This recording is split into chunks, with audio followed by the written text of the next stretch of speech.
Welcome back to the Mr. Arsenal podcast on another match day Watchalong, and it is the WSL. It's Derby Day in the WSL. We've had the Merseyside Derby, the 5-goal thriller, red cards.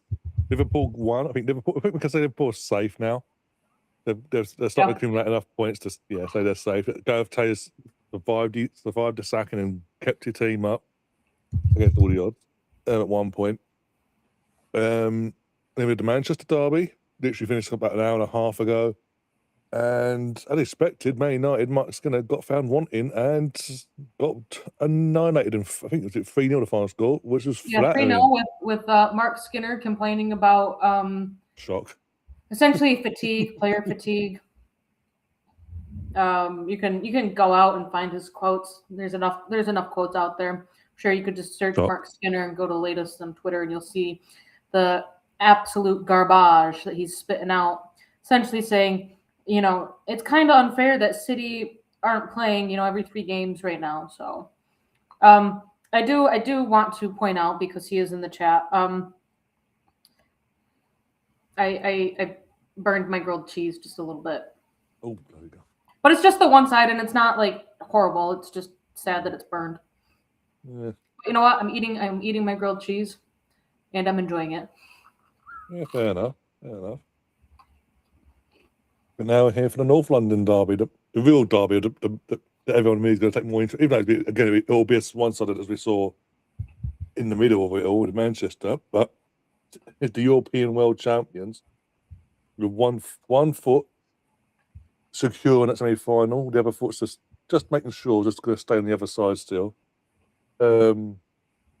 just in case a miracle does happen in Chelsea's point of view, Gav. Ain't going to happen, but we're trying to be nice to you. Evening, Gav. I know he's lurking. Can't help himself.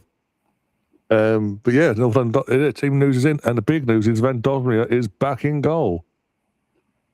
And obviously, big news of the week, during the week since obviously beating Chelsea, is that Kim Little is staying for another year. One more year again. But 10 more years. 10 more years.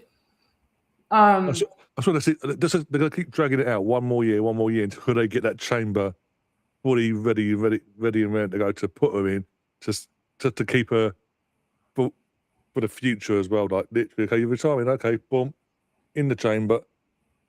We'll see you in a few decades' time where we'll get it back out again and do it and keep going down that road. Sorry. I will say I'm not terribly surprised with the lineup. I think we had talked about it Thursday night. Would not be surprised if Daphne was starting. For me, I'm not all that surprised that Frida's back in there and Russo's pushed back up top.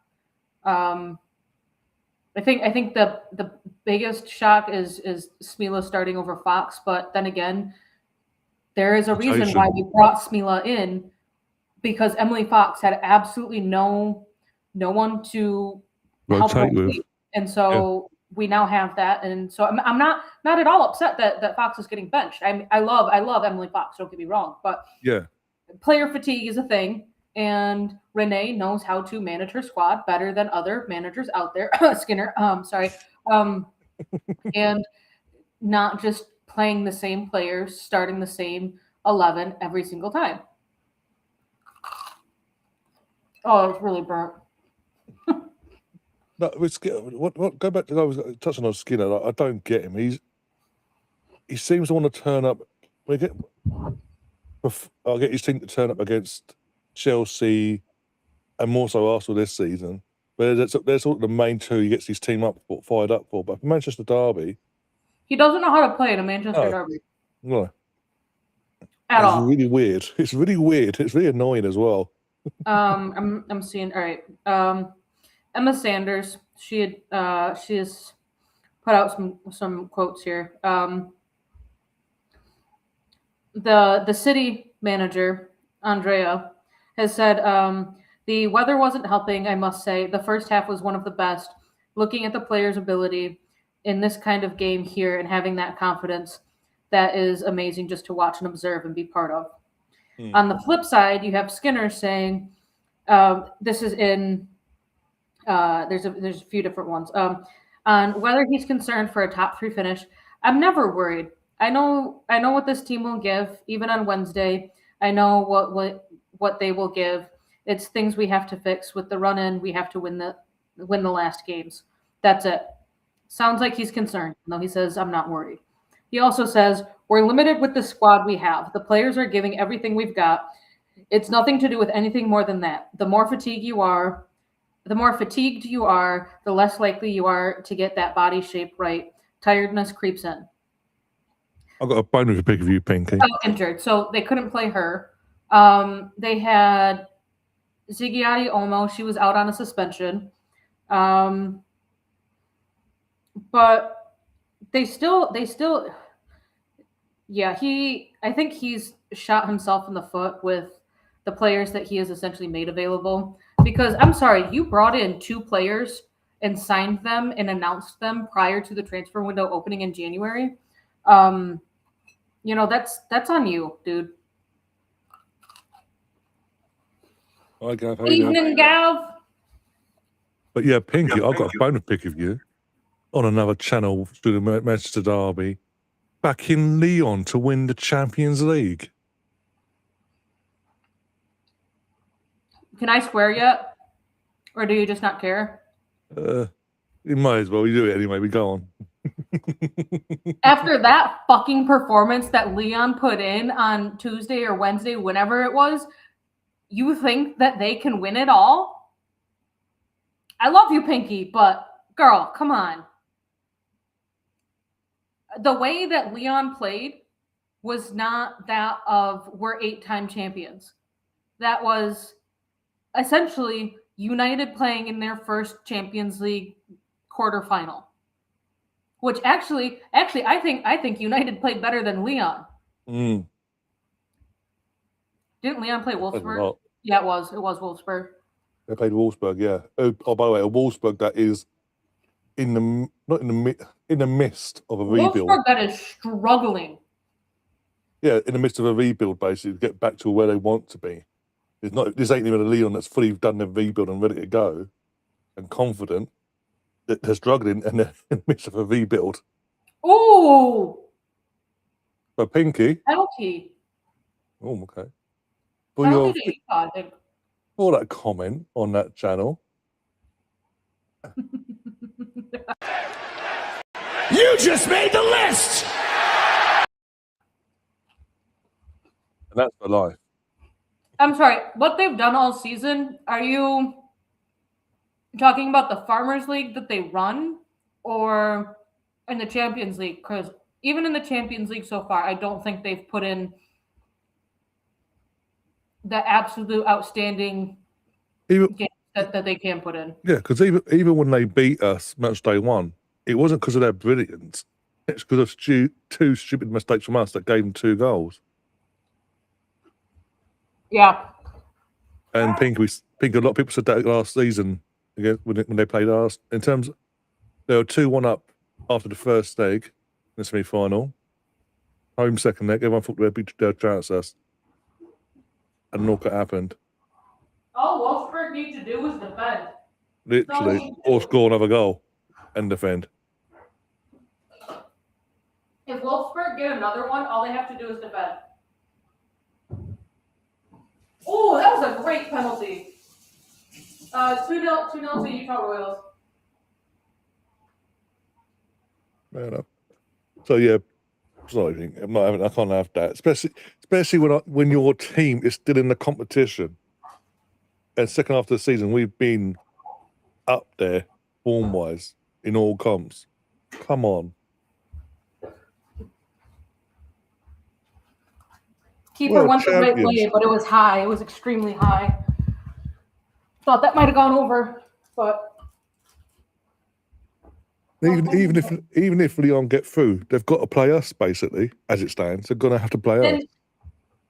Now, if Chelsea were to somehow overturn it, then I would say, yeah, Lyon are going to completely breeze past Chelsea, and that's because of Chelsea's current form. And I think wouldn't it be the new name, Sonia's Tuna Pasta. Her first time playing her former club in a competitive game. Mm. So take that as you will. We're gonna check out this.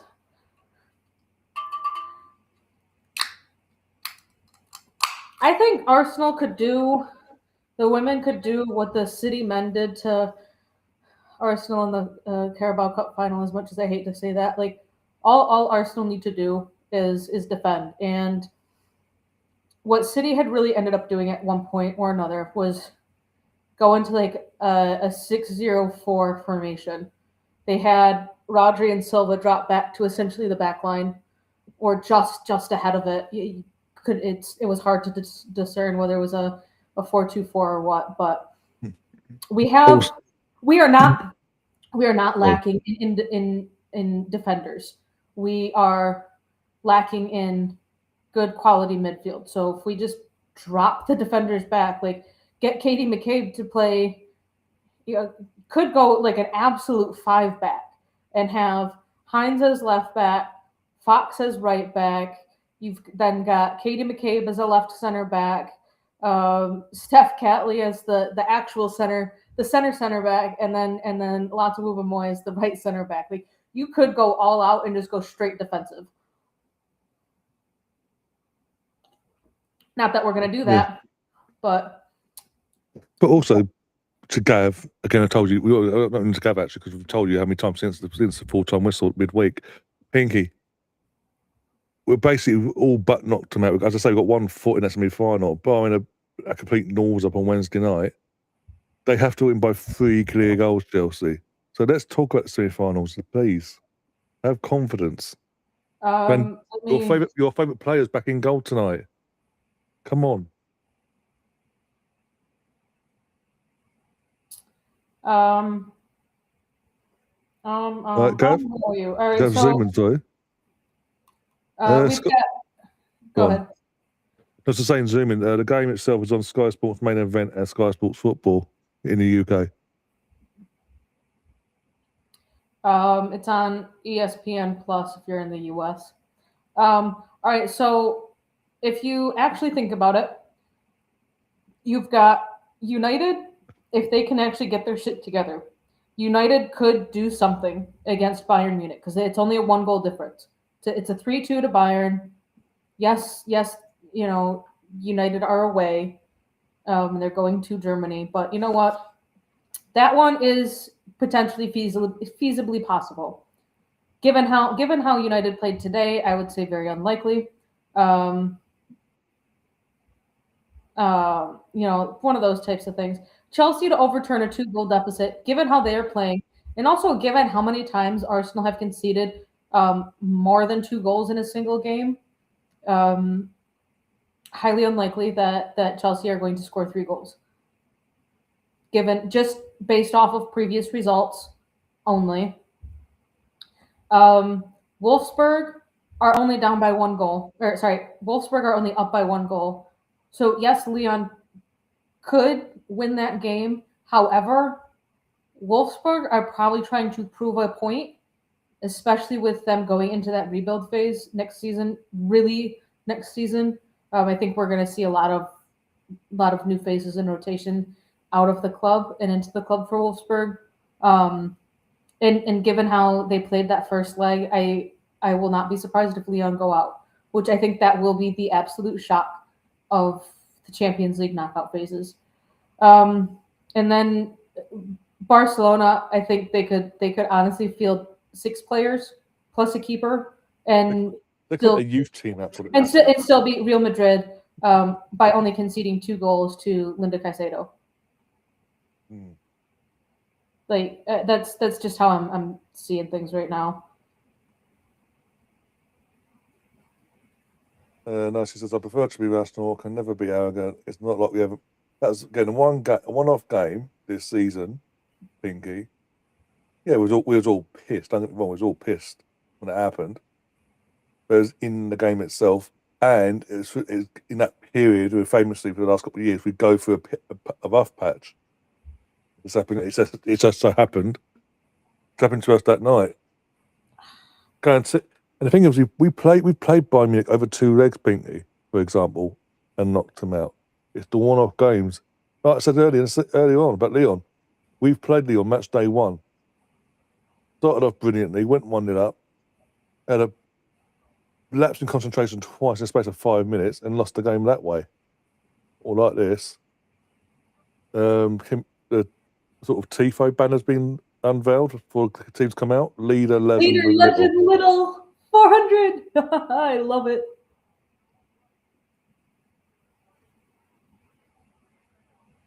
For those of you that don't have the game up yet, let's see if that's gonna focus.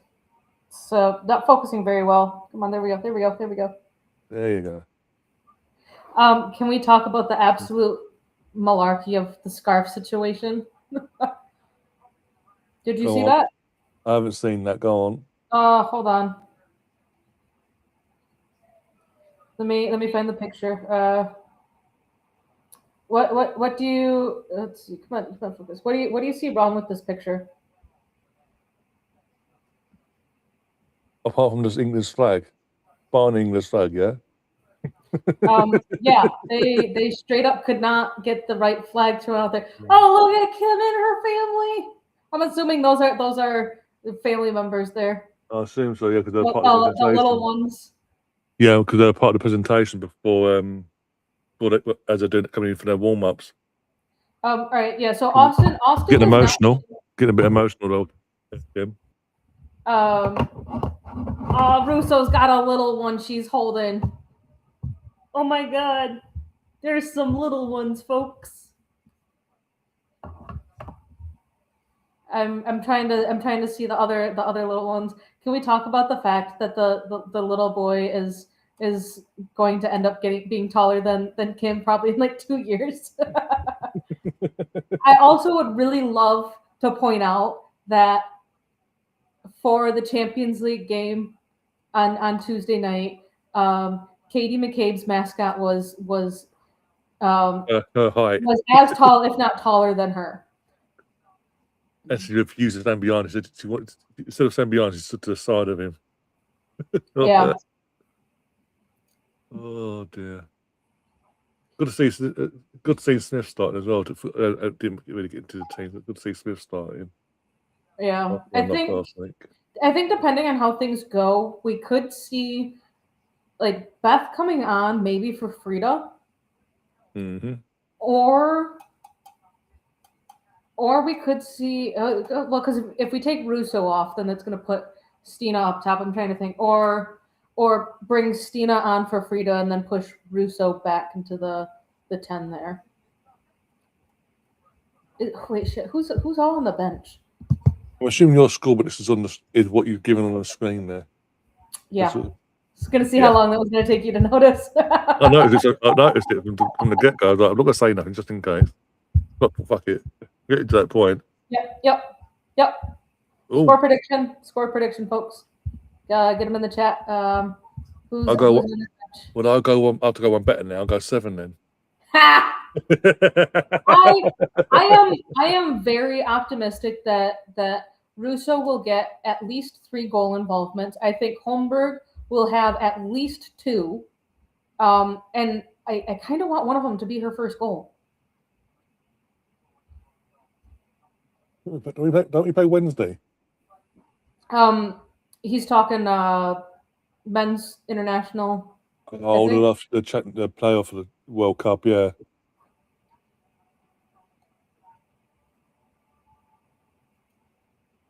Okay, Pinky, I can't have this. Sorry, this is a joke. I mean, You just made the list!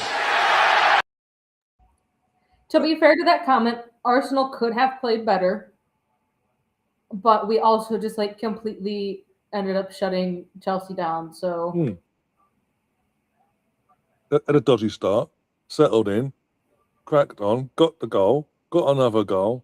Yeah, we were lucky with the disallowed one, first one anyway. But it is what it is.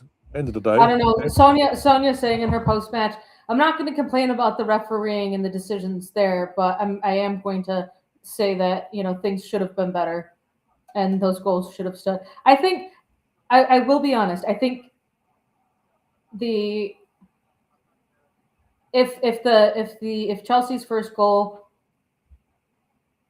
I would have been pissed off if that goal was an Arsenal goal that got disallowed. I will put it that way. It was a bit soft, but apparently the rules are you can only have one hand to use to jump off, not two hands. So letter of the law, two hands while you're jumping up over a defender. Yeah, you're gonna get called out on that. But I do think Buchanan was extremely lucky not to be carded at all. Exactly. Yeah. Because yes, she got the ball first, but someone had slowed it down and they put it into a GIF, so I was just watching it on a 2-second loop. I had sent it to Laura. I'm like, yes, she may have gotten the ball first, but seeing it slowed down like this, ooh, keeper makes a mistake. Go on. Oh, shot blocked. But when you watch the follow through, she does the this is Sparta kick. She doesn't try and pull back her foot at all. She goes full on. I'm going to continue. There's intent there. Like you can actually see her bring her knee back just a little bit before she shoves it forward. So I think she was very, very, very lucky to not get carded on that. I would also really love for Arsenal to win on Wednesday so that Farrah Williams can eat her words and have to attend the semifinal game in an Arsenal shirt. Go on. It is out there on a podcast that she was doing with Rhiannon, however you say her name, whatever. Yeah. That if Arsenal win, Farrah Williams will wear an Arsenal shirt. For 3-1 up. And this, because this came out after the first leg. And then if Chelsea win, then Rihanna would wear a Chelsea shirt. Where is it? How did I send this to Laura? That's the bigger question. And I would have liked to apologize for Laura, who just gets all of my spams of absolutely everything, it seems like. And I would also like to apologize for Friday night or Friday morning. She had texted me the San Diego Wave teaser with the paw print in the sand. And she was like, Cat Macario. I didn't see anything about that. So I accidentally hit the call button. Won't go up. No, because it was 6:30 in the morning for me. So it was 10:30 for you guys. So yeah. About lunchtime. Yeah. Yeah. Go on, Russo. Deflect and corner. Oh, you are a second ahead of me. Yeah. I also would love for Erin Cuthbert to continue to take the Chelsea free kicks if they are going to continue to be as bad as they were on Tuesday, where instead of going it anywhere close to the goal, she just boots it right out, straight up. I'm trying to figure this out. Where did I send this to? Maybe it was on Instagram. Get Kate to whip it into. I'll guarantee Kate goes to go. I'll guarantee it. Come on. We've got McCabe. Katie McCabe. There we go. Russo. Russo. Set piece again. Ole. Set piece again. Ole. Good corner, actually. Good for once. A good delivery. She didn't go for bloody goal for once. In terms of McCabe. I despise that you are a second ahead of me. I'd love to know who's meant to be actually marking Russo, because he's peeled off. Well, you have three players in white that are around Steph Catley. and there were two players in red and 2 players in white, and Russo just lost them both. He was there like, hi.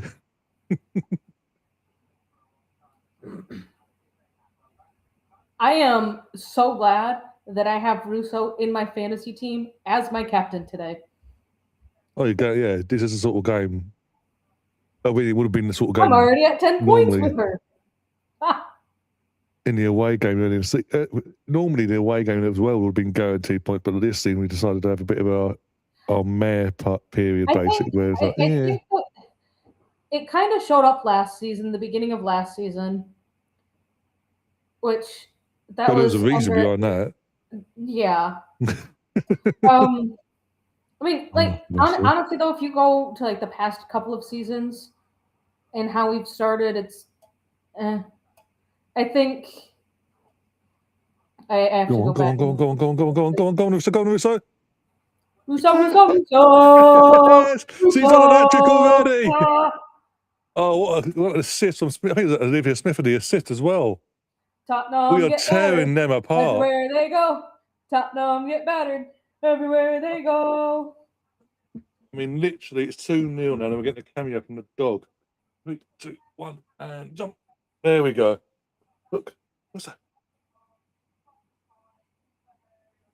What a pass. Oh, she is so far onside, too. Yeah. Whew. See, where is it? Where is it? There we go. There we go. What did I say? I would love for Russo to have at least 3 goal involvements. Spila to have at least 2. McCabe took the corner.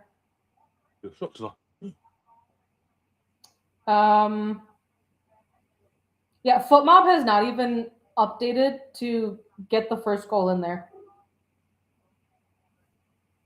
Assist. First one was Katie McCabe assist to a Russo goal. This one is in Olivia Smith assist to a Russo goal.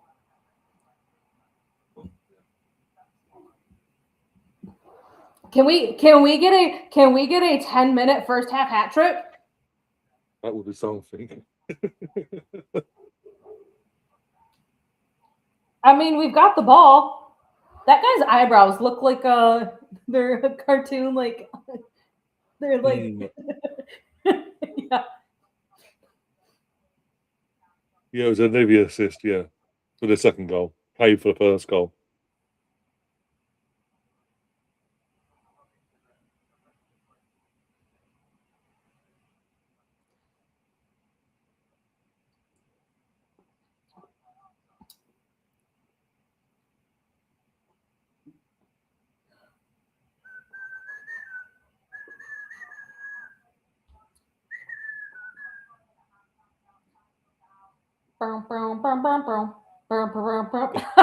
Gavin's so far behind. You're blinking, you miss it, Gav. Literally.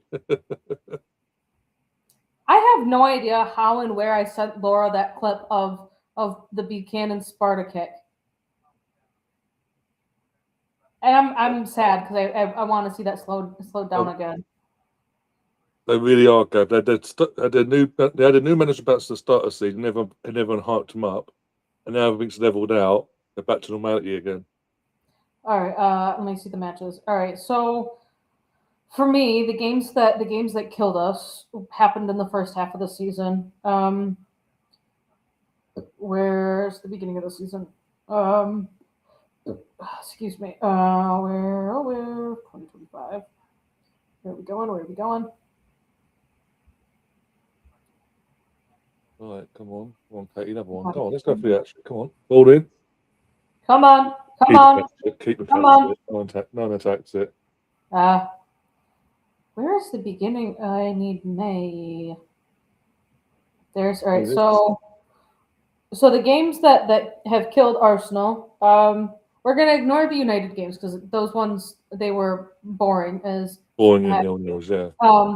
But 2 points dropped from the Villa game. Mm-hmm. We were winning that game, conceded in like the last 90 seconds. So that's 2 points there. I think we had the away game. I think we kind of lost our confidence against City And with how City have played this season, I'm gonna say we're gonna take that L. I'm not gonna say that was dropped points anywhere. Even though we did concede with 2 minutes plus stoppage left, I am not counting that as dropped points. I think no, the teams you should be counting, the teams you should be beating, like your Villas, your Tottenhams, the Villa, the Villa 1-1 draw, yeah, and the Chelsea 1-1 draw. yeah, And that was referee mistakes. And so that's 4 points. I would even say the draw, the 0-0 draw against them in the first half of the season. Yeah. But I'm looking at this statistically, like, yeah, we should have won, but we had 4 shots on target, so we should have converted at least one of them, but I'm not going to count points on those 0-0s, but the Villa game and the Chelsea game, so that's 4 points. Mm-hmm. And sorry, so that puts Arsenal at 4 points. That would have put us at 42 with 2 games in hand. So then that could be 48 points with a point behind City. But City, someone came out with the facts after that game. City are 5 points away from securing the title with 3 games left. And they play bottom 4 teams for the rest of the season. So not exactly it's not like they're playing Arsenal, Chelsea, and United. I think the biggest deciding games is going to the biggest deciding game is going to be match day 22. Chelsea against United. I can't remember who's home. I think Chelsea's home. That could be the deciding factor of who gets that final Champions League spot. Yeah. So as the table stands, live table stands, everyone get your clapping hands out. Even though Chelsea have not played this weekend yet, Arsenal are in second on 38 points with a superior goal difference to United. Keeper comes out and punches that away. We're gonna let it go out for a throw. Is that Steph down? Damn it. We have a double check now. The double checking. Lotta. Do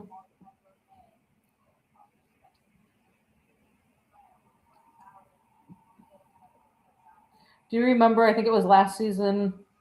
I think it was a Champions League game. Because I think it had gone to VAR and then a penalty when Leah got absolutely clobbered in the face by the keeper, and the penalty wasn't given initially, but it was more or less like the keeper had absolutely did not even like go for the ball. Oh, we're losing it. Can't be. Oh, you gotta communicate with each other. Yeah. Go on, Frida. Don't lose it, Frida. Frida. Laws currently losing their mind as we speak. Guarantee saying that. Like, you bastard. Which end are they in? Are they in the current DAF end, or are they in the goal scoring end? I'd assumed the North. I was in the end we're defending in the first half. Okay. I'm assuming all at this point, all 4 more goals. We'll potentially. I'm sticking with that prediction right there. We could potentially find out what end they're actually in if she can get some good Wi-Fi connection in the stadium by half time. I bet she will be. Fucking hell, she did last time. Oh, yeah. Lotta is like they are not. So far, at 15 minutes in, Lotta seems to be getting the hits that usually Smith gets. If you know, you know. Most touches every there's 5 Arsenal players with most touches in the game so far. Russo with a hat trick. Come on, let's take the touch Russo. Oh, heavy touch. Out for a throw in. So, is it a good time to say that the jersey that I have on is a Russo jersey? I think it's kind of safe for that one now. Yeah. I feel like I need to rotate it around, but go on. That one The there keeper is saved it. It's like that swim under and the keeper saved oh, Smila. That one. Where's my finger there? That one there is a Russo jersey as well. Oh, the last year's away one, yeah. The third kit. It's the green third kit from 2 years ago. Last year. Yeah, either way, last year. She just a bit too small for me, so gets on the wall. Go on.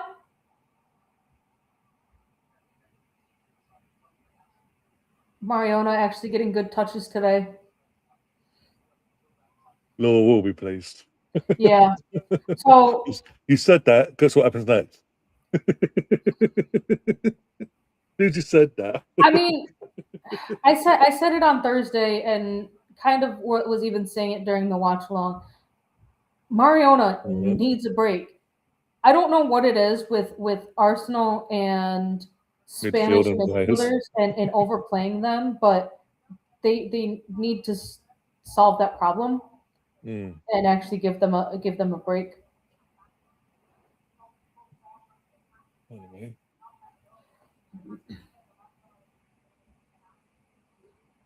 Another corner incoming. Come on.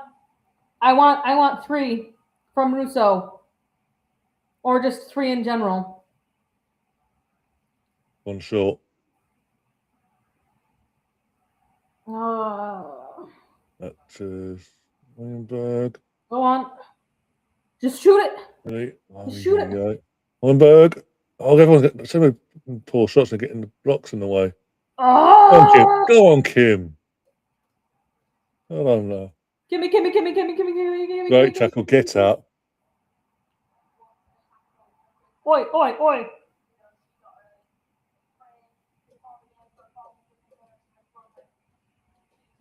When you're getting that, sorry, with all due respect, we love Kim here.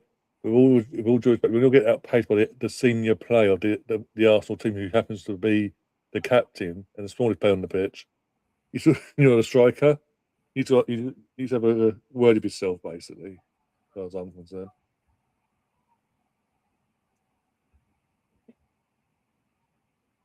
Because Kim's not the paces of midfielders because of obviously age and all that, but she's great at how she's adapted her game. Oh, thank God for that. Can we not drop off now being 2-0 up and ask for trouble, please? Oh, Mariona, for God's sake. Ever since you said what you said, you're giving the ball away twice now. Said she was doing better than Tuesday. Since then, she hasn't. Oh, dear.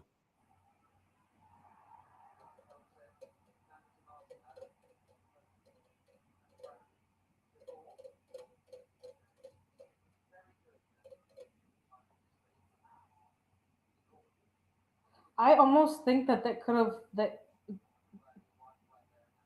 based off of who's that, Katie? I think based off of where Katie was, I think that could have spelled trouble, extreme trouble with if she got a foot to it. Daphne came out as well, yeah.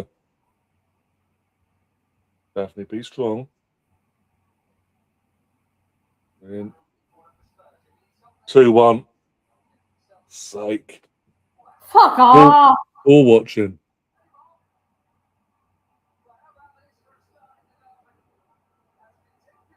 Who's ringing out apparently? Yeah, I can hear him.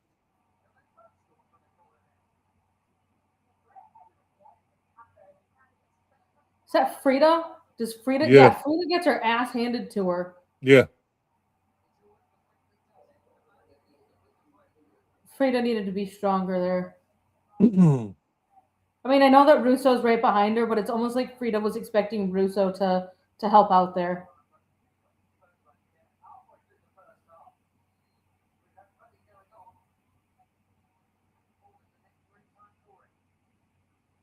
We're gonna win 7-1. We're gonna win 7-1.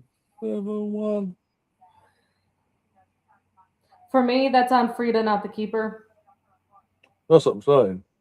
I'm playing the keeper's looking hoping the team would do their job.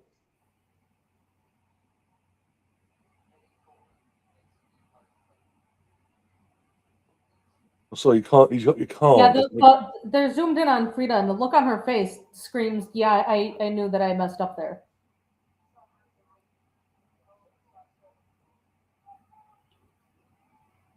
The most points won from losing position is Tottenham with 9. That's a heartwarming fact.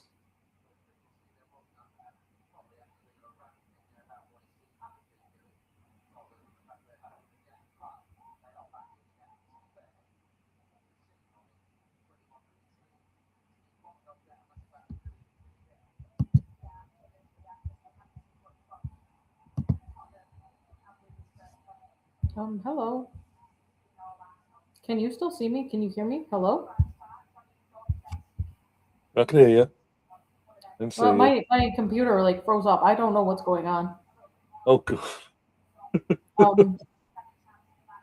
I might need to try and restart, but I don't know what I can do because my mouse isn't moving around. Let's see if my touchpad. I can't do anything right now. I don't know. I don't know what happened. It freaked out on me. I guess we're gonna go there. All right, a slight modification. Just a small one, folks.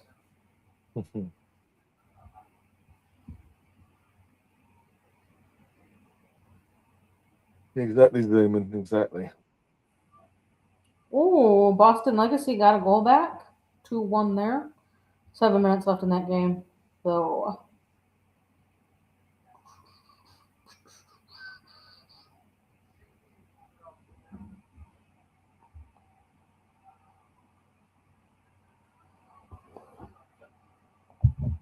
go on, Smila, go on, Smila, go on, Smila. Go on. Oh, you need to cut in and just. It's like she just needed to either do a little tap forward to Smith or just rip a shot off.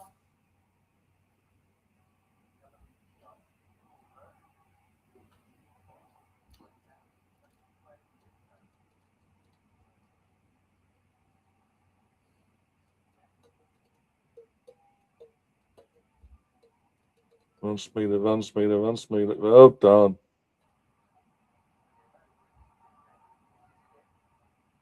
It honestly looked like she was just jogging.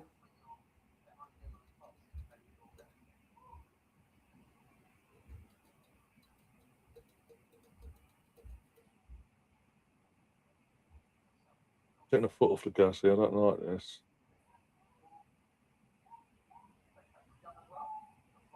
I want a first half hat trick, Russo. Come on.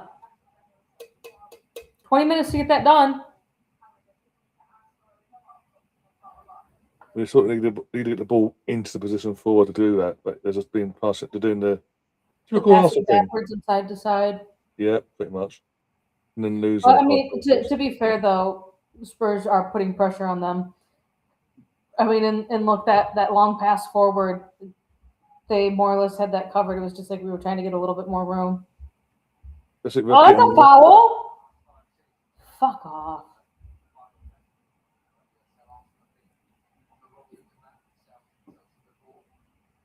Oh. Yeah.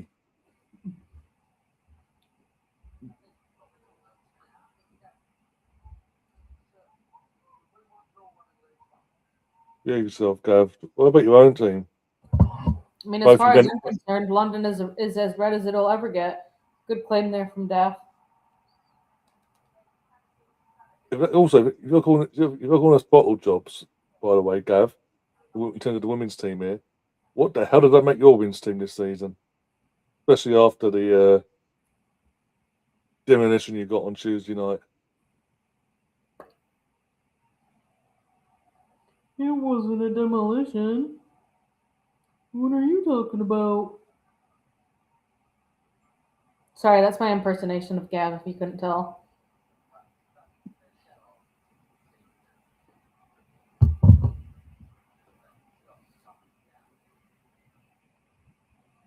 Ah! You're happy. It's coming. It's coming. It's coming. It's coming. Come on. Hey! Easiest hat trick Come ever. on. The easiest hat trick to ever score. The first Arsenal hat trick is Russo, thanks to the keeper, Cop. Being way too casual with the playing that from the back. And literally on the penalty spot went, there you go. The keeper fucked up. The keeper fucked up. No, kill the game. Just kill the game now. For Arsenal. Again, on repeat, Gav, what does that make your Chelsea team then? Russo.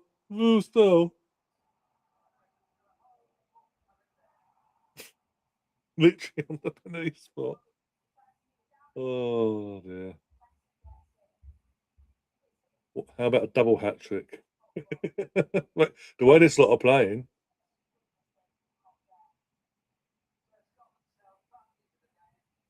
Oh, man.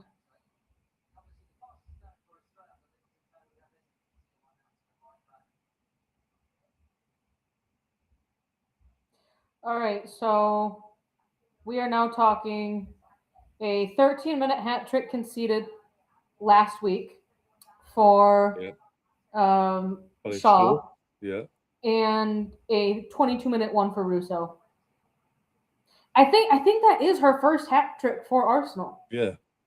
I also think that is the come up on my screen, first hat trick for any Arsenal player since Viv Miedema. Yeah. That's over God knows how long. And she didn't get one in her final season and a half, I don't think. You say so, Gav, if you say so.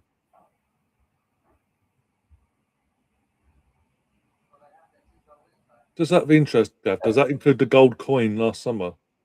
Think before you speak. Go on.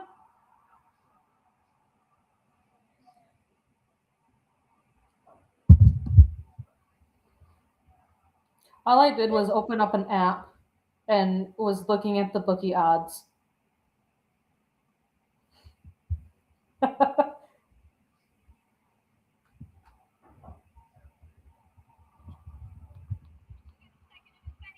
If gay as he'll be doing his nut. How could you do that?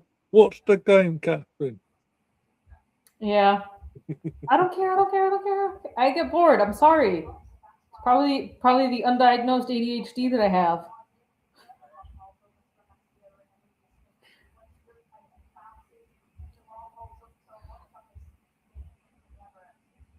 It's not just this season, Gav, though. It's ever since Blueco came in and the back end of Roman's era, you've been going backwards. Luca just sped it up a bit more.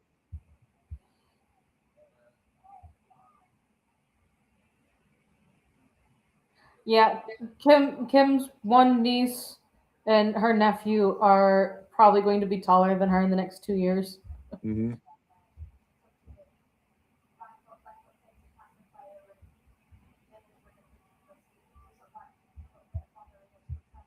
Talking to Gary. Hi, Gary. What the fuck? I'm sorry.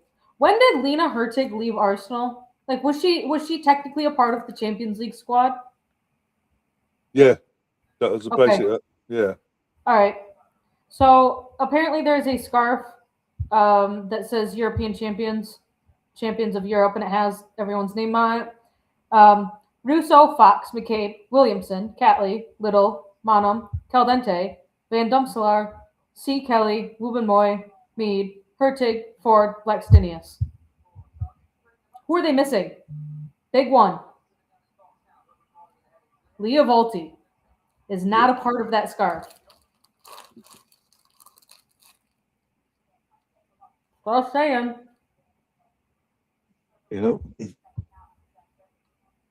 Even Amanda is. Amanda was part of this, in terms of celebration, was part of the Yeah, celebrations. Amanda Ilestead was on there too. At least Ilestead participated more in that season than Lena Hurtig. I mean, if you're only going to put players' names on there, put just the players that played in that final match. Yeah. The starting 11 plus the subs.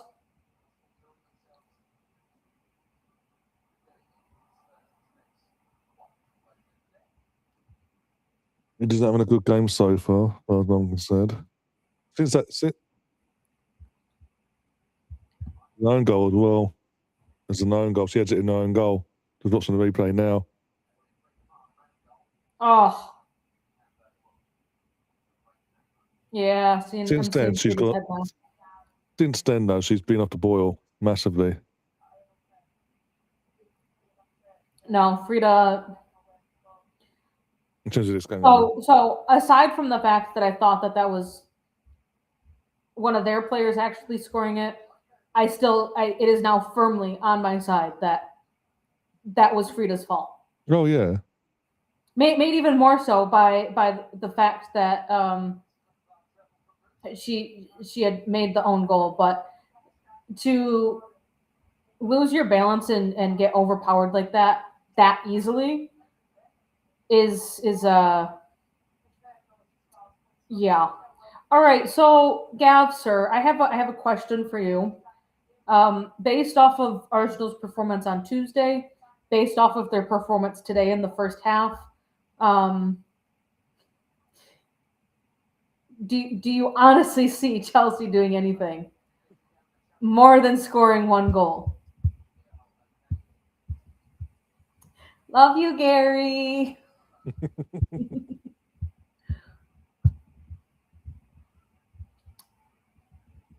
That is a fantastic thing to see. FootMob has Russo sitting at a 9.6 rating right now. And then right behind there is Frida Monum with a 5.4 in the own goal.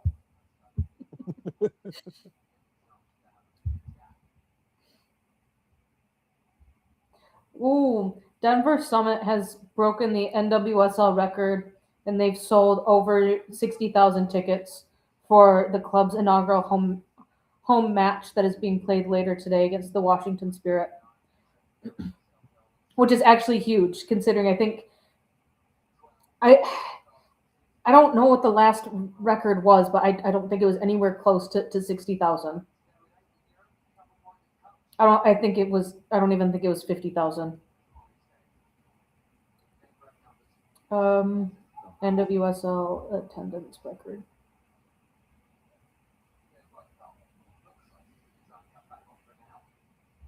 Go on, go for a fourth. Go on, Russo. Go on. Oh, she went Go for on. Come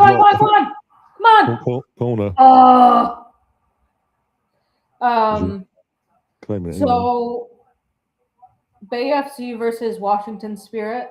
That game brought in 40,091 fans. I love him.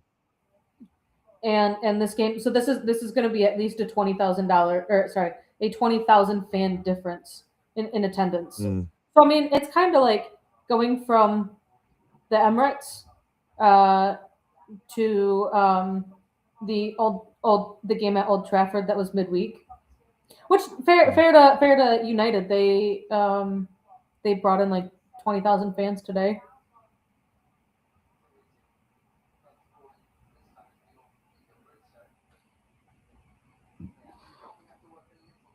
Yeah, Gav's optimistic that somehow he's Chelsea team are going to get win by 3 clear goals. When was the hey Gav, answer me this? When was the last time Arsenal conceded 3 goals in one game? Go you go and do the research. When was the last time Arsenal conceded 3 or more goals in a single game? And lost by a 3 or more goal margin. I think the last time I popped into my head already. I know when it was. It was I'm not going to actually say because you'll make it easy. No, Gab can do the research. I mean, there was beginning of the season. There's that one. City. And then like 2 weeks later was the Bayern Munich game. We lost by we conceded the 3, but there was only about a goal margin in both games, wasn't it? So yeah, it was 3-2, 3-2. It is not only conceding 3 goals, but it is also losing by at least 2 goals. Hello, Sock. Your big toe's making an appearance there, sir. I'm not relaxed. I've got my feet up on the desk now. Apologies, everyone, but at least I'm fucking wearing socks. Put it that way.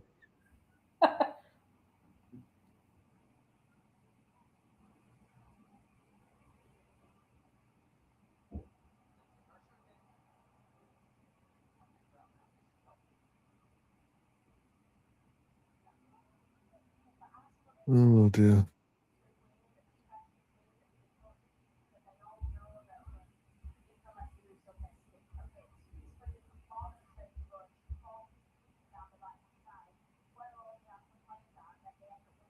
You will be happy to know that Laura put in the chat, Frida scoring a goal today, disappointing. It was an own goal. I can't wait to see what he's got to say at half time.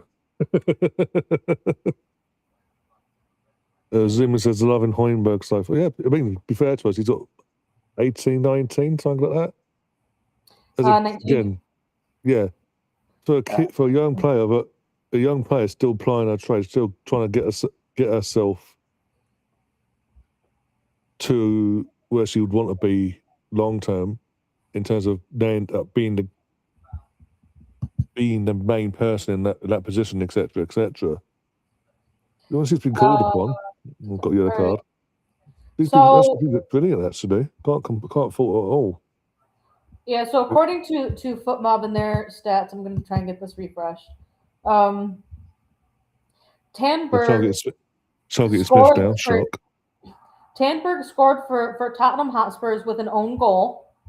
Don't know how their player can score an own goal for their own team. But putting that aside, I'm sure that they'll be updating that name here shortly. But they have 0 shots and the 1 own goal.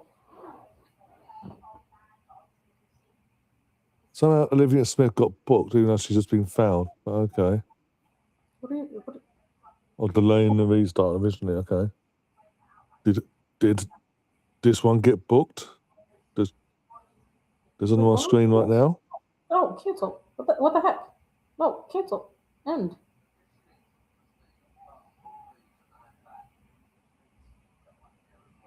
I got a notification that I was like starting a workout, and I was trying to figure out, or like the workout app on my watch, and I was trying to figure out what was going on with that. And I don't know when it was from, and I was trying to figure that out, and I accidentally started an outdoor walk. So that was an all of 3-second workout that I got in today, folks. You saw it here live that I went outside for 3 seconds.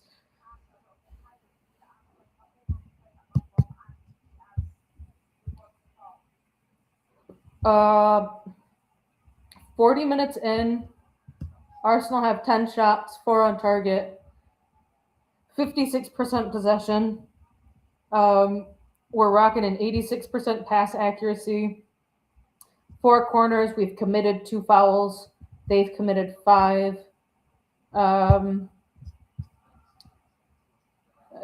Had 6 tackles, 3 interceptions, 2 clearances. Ground duels won is 47% to us, 55% to them. Aerial duels were winning there at 56% there. Each team has a yellow card. Yeah, sums it up. What are we looking at? We're looking at a McCabe assist, an Olivia Smith assist, and a Liz Kopp assist to Russo's hat trick.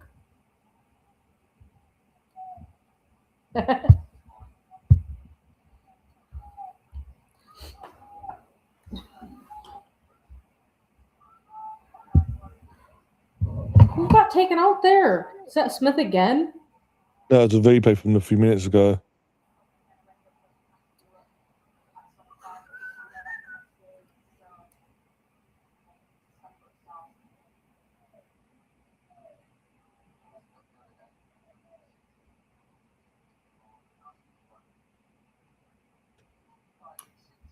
Yeah.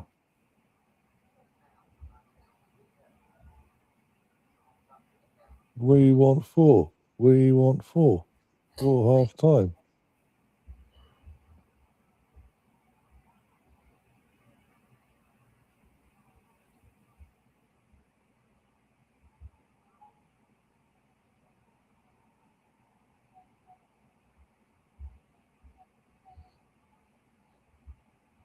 And then get it back to Spila, and Spila can smash it home.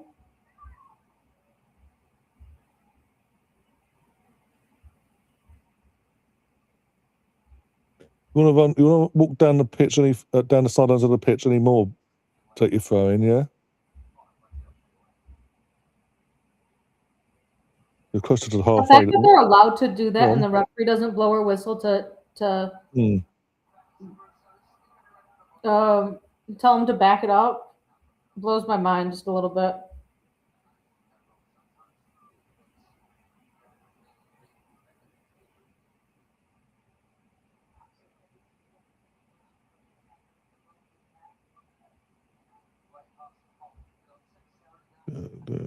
Well done, Lossa. Get rid of it though. Oh, I was about to say, I think I don't about rip into her there, but she's got away one there. Kimmy Little gets it pushed out just that little bit more. Put the pressure on, might get another goal, girls. I don't have an impressive photographic memory, no. I use footmob.com, and if or their app, and if not there, then I go to SofaScore. And if I'm really desperate, then I'll go to Opta and try and get their WSL stats broken out differently. I will be right back, folks. Noise. Down there.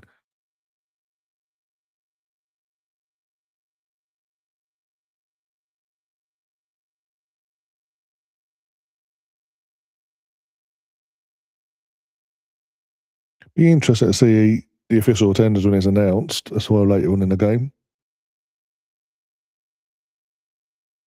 Only club in the WSL, in general, in women's football, they can put in 25 to 30,000 fans for a WSL or a game in general at home, even against, with all due respect, the likes of the Leicester at home or your West Hams and all that. We put in the 25 to 30Ks at the bare minimum, basically. Chelsea can't do that. United can't do that on a consistent basis. But according to some people in Coventry, our tendencies are dropping. What, you expect fucking 25 plus thousand fans on a literal, because again, first leg at the Emirates wasn't even on a school. It was on a school night, literally on a school night. So any young fan that probably wanted to go couldn't because fucking they'd school in the morning or college or whatever. Yeah, and they had to be up early. Whereas the second leg at Stamford Bridge, Chelsea shouldn't have any excuses. Chelsea can't have any excuses. It's happening during Easter holidays.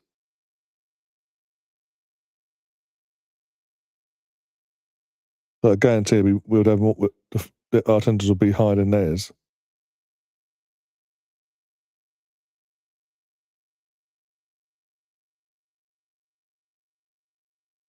Oh, how long we've got? 4 minutes of injury time. Okay, don't know where that's come from.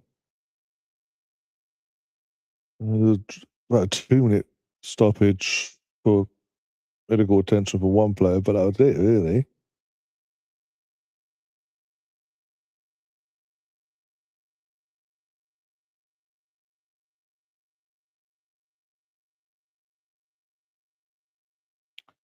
Defend. Ball in. Goal kick. Yep.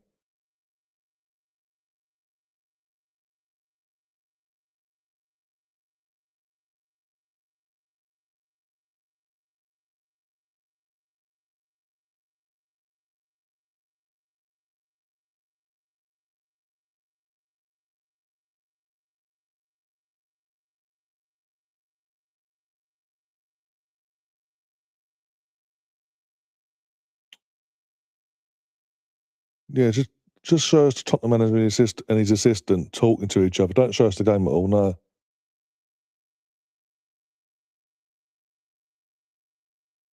I know we're winning 3-1 and all that, but come on, we actually still want to see the game.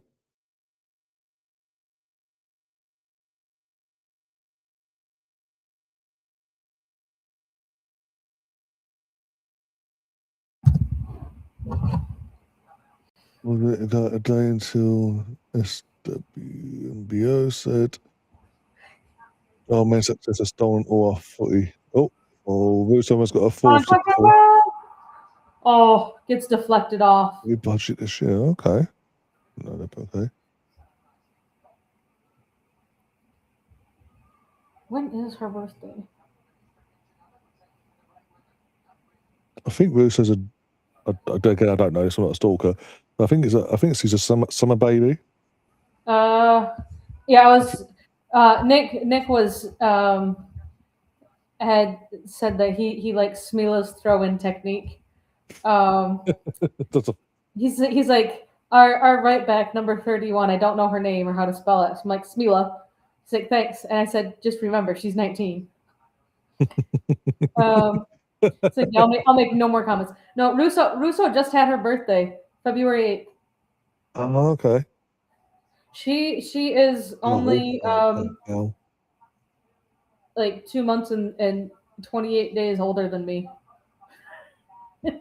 Fuck, I'm old. So she was born February 8th. I was born May 4th. Figure out your 28-day months and go from there. Wait, that's actually be pretty. So 20 days to get to the end of February. Then that's 51 days to get to the end of March. 81 days to get to the end of April. 85 days. She's 85 days older than me. That's an easier way to figure it out.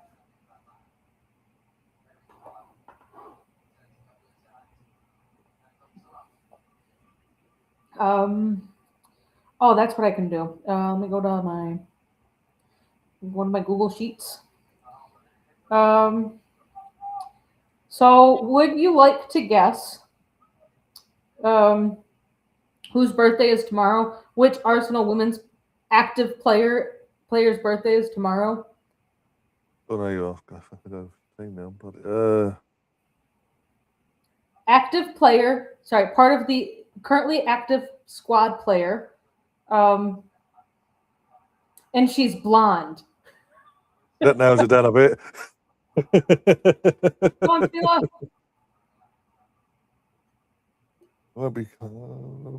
Mentioned is either Smila or Dina. No, I said Smila's in October. I didn't pay attention then. Go on. Can I narrow it down for you even more? She's English. A blonde English player who's part of the squad right now. You know that Russo's is February 8th. Well, there's two English players technically active that are blonde and English, barring after Russo. One's Leo and one's Chloe. So what's your guess? You got a 50-50 chance now, sir. She'll be 29. Oh, bloody hell. Chloe. Yeah, no, you're wrong. Leo Williamson is turning 29 tomorrow. I thought she was 26, got on 27. I thought she was a couple years younger. Chloe Kelly is January 15. Oh, okay. She is 10 months younger than Leo. Who am I looking for? Oh, I was looking which Arsenal player, past or present, has I share a birthday with Grace Gillard. She was born in 2004. She's got to be an academy player. Let's see. Christy Harrison Murray is the day before. She's 1990. She's May 3. You're what? May 10? 20th. 20th. Why was I thinking? Oh no, the 10th is my cousin. No, she's the 9th. Damn it. Shit. When's her birthday? May 20th. The closest Arsenal birthdays for the women's side, you've got Danielle Carter on May 18 and Lisa Evans on May 21. Okay. For the men's side, there are 3 players. One was born in 61, a forward Englishman, a midfield Englishman that was born in 1980, and a goalkeeper from Czech Republic was born in 82. You got a guess on that one? Better check. Yep. So his birthday is May 20. David Livermore and Clive Allen are the other 2 that were born on May 20th. Let's see, May 4. I share a birthday with Cesc Fabregas and Zach Ansah, forward English, born 1994. Okay. Idris, you share a birthday with David O'Leary, defender from Ireland, and Jack Lampert, forward from England. He was born in 1902. Jim Harvey from Northern Ireland, midfielder, born in 1958. And a Japanese player who was part of the early squad on the women's side, Yukari Kinga. Just going through. I have pulled in all of the Arsenal birthdays. You can't really see that for both the men's and the women's side. The women's team, I've got 256 rows of players, though there are duplicates for the active players. I'm not sure why. So probably around 230, 235. For the men's side, I have 924 rows of data of players past and present birthdays. Yeah. And some of them they don't have birth dates. It's just they were born in 1879, or some of them their birthdays aren't anywhere. I just have they played in like 1906, 1909. Yeah. Things like that. So it depends on how good the records were. All right, give me a random date. Any random date. A month in a day. Ooh, okay. April 11th. April 11th. All right, let's see. There are no men's players that have a birthday on April 11th. And there are no and there are no April 11th birthdays for the women's players either. Bloody hell. What a date to pick.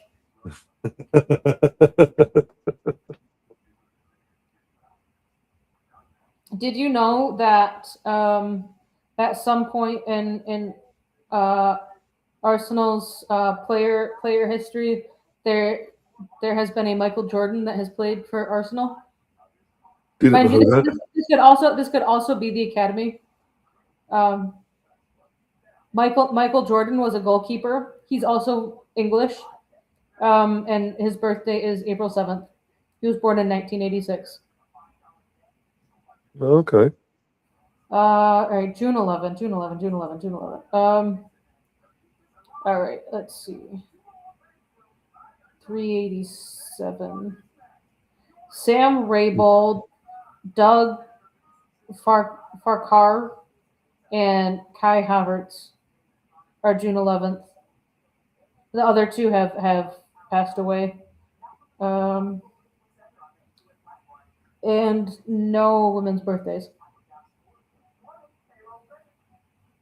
Kai Havertz coming up, though.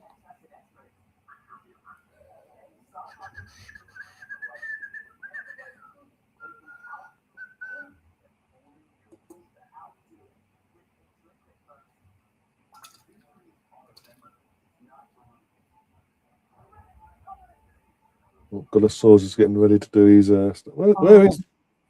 where's our half-time report? Hey, where are you?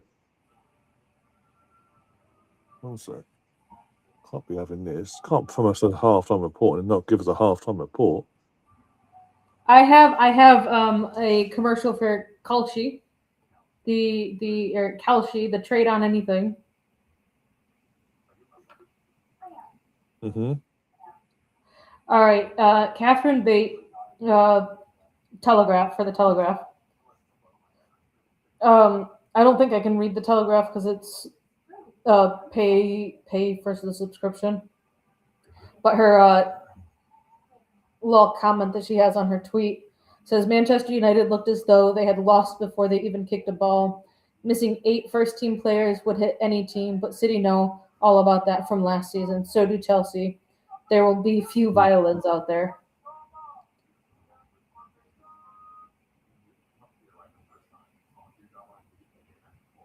United had just 2 shots on target across both fixtures that they played against City. So I can't remember one They both today. came. So it was City beat United 3-0 in both of the WSL fixtures, having United get only 2 shots off on target for both of those fixtures in total. And both of the games came after a midweek Champions League game, and United had several injuries, but clearly it's not good enough. All right, so where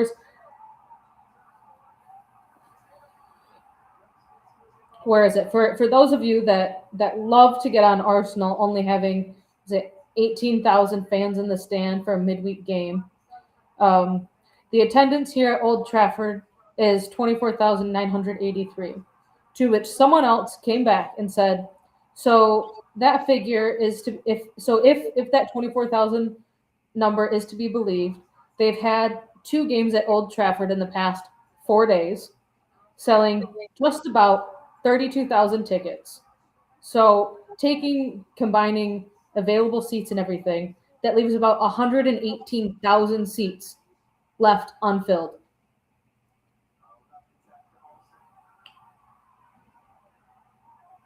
I think part of it also comes down to lack of promotion of actually promoting that there's a game. Yeah. Because I think that's I feel like a game like today, the North London Derby, I feel like they could have gotten more fans in the stand if they did something more for the red and silver members for the men's games. If you want to increase your odds of winning a ballot, then go to the game. We'll count that towards something for you, but they didn't. All right, international friendlies. All right, let's see. Senegal beat Peru 2-0. Zimbabwe beat Botswana 3-0.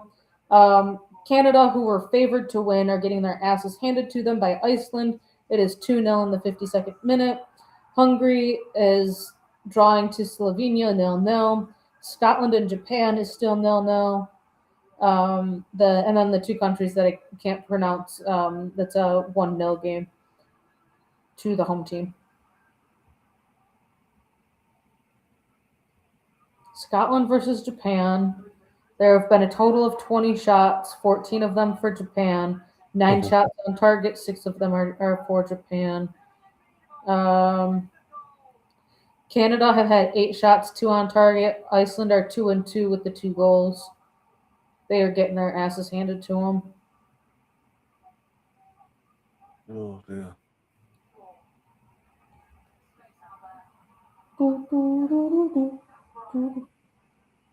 What's the score of Scotland and Japan?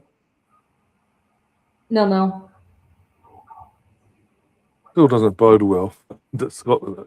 I don't know home and away, but is Laura sitting in the background somewhere, or is she? No, she's not there. On my end, I've got 3 screens in terms of backstage wise. That's me, you, and the scoreboard. I was just making sure because I feel like sometimes it just gets lost and bogged down. I've even sent her a link in the last few minutes, like privately. So it's got the group one, and then off the private as well. I just want her to join and just go Frida in that angry Scottish accent that she's got. That we found that came race to the servers open for Caldente on Tuesday. Yeah.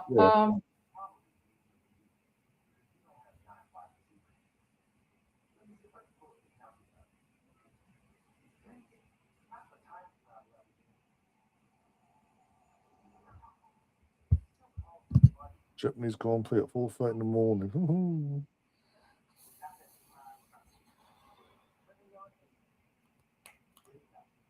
I'm expecting 3 more goals from Arsenal in the second half, and I would absolutely love for Smila to get her goal.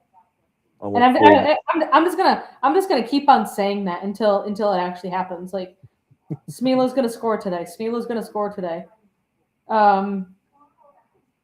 Just to put it out there, if the scoreline does end 6-1, then technically you got it right for Arsenal scoring 7 goals. Technically, yeah. Technically. Let's see if this is gonna.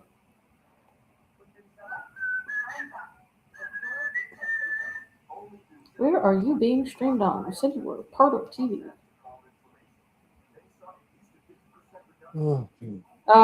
Scott McTominay just got hooked off, but Kieran Tierney just came on for Andy Robinson.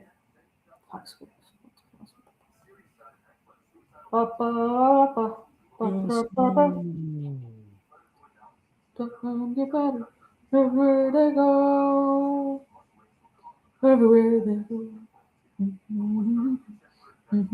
Let's get a few more goals. Then points up. Yeah, get that goal difference up. Let's get someone's coming on. Is that Caitlin? Caitlin's coming on. Well, the Aussie girls are coming. They're not said yet. I just see Caitlin it's getting final instructions from the assistant. Yeah. I want to say Smith. She's on a yellow and she's being fouled a lot.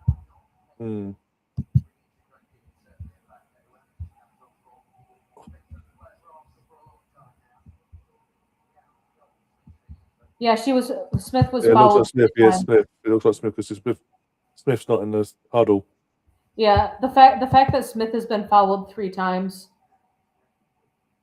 And also, again, we've got and also the yellow card, and we have got a game on Wednesday night to look forward to. Say before. Yep. Let's not risk any further.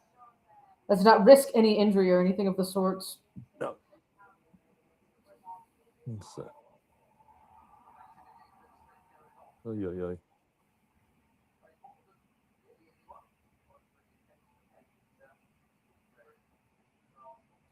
But making the change now at halftime still gives us 3 more windows.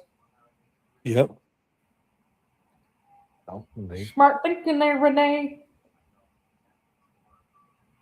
I mean, that's also why Codina came off at halftime, was because she was on that yellow card, and how Chelsea were playing and trying to further press her to get her to get a second yellow. Okay. Go on. Caldente needs to wake up. Ah! Ever since you praised us, he's been sloppy. Caldente has been absolute shit, and she needs to do better. But you know what? You know what I'm liking seeing right now? Chloe Kelly is staying on the left. Mm.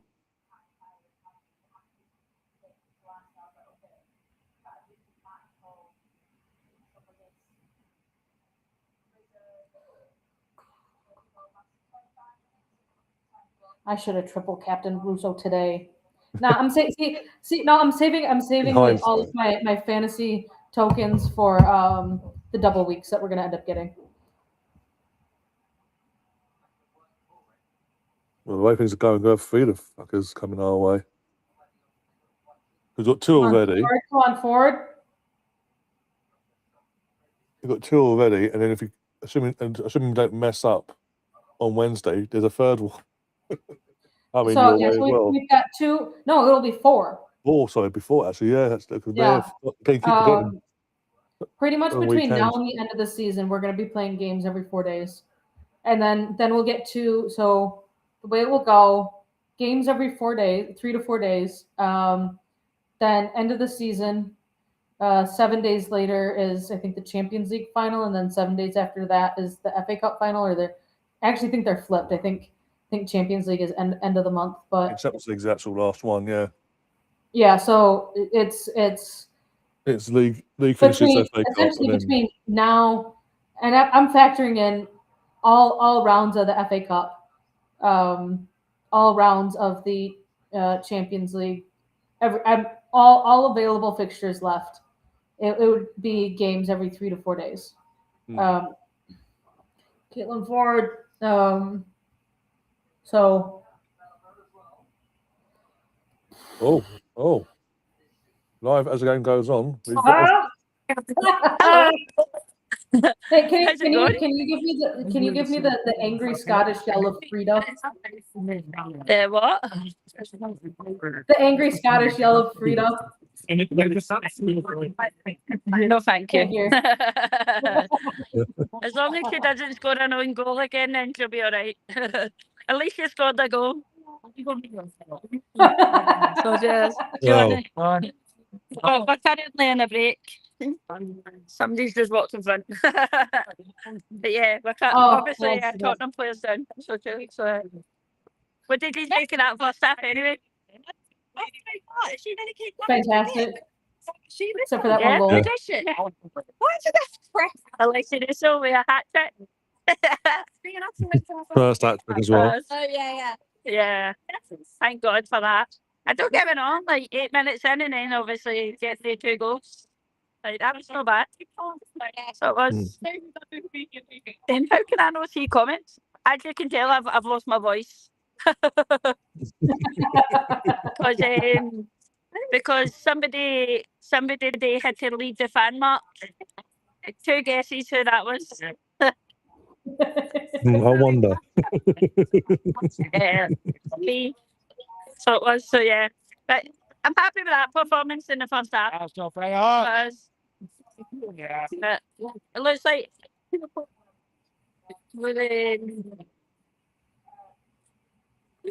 well, when you The ball, go on! Corner! corner to Arsenal.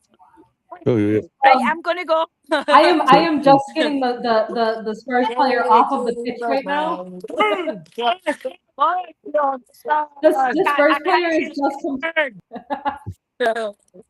Right, I'm going to go. I'll see you later. See you later. That just shows how absolutely far ahead, or how much of a delay there is between the live action and actually, yeah. Because they just got a corner. Arsenal just got a corner. Yeah, just seen it. Yeah. Before Laura signed off, and we didn't even have the Spurs player getting up off the ground at that point.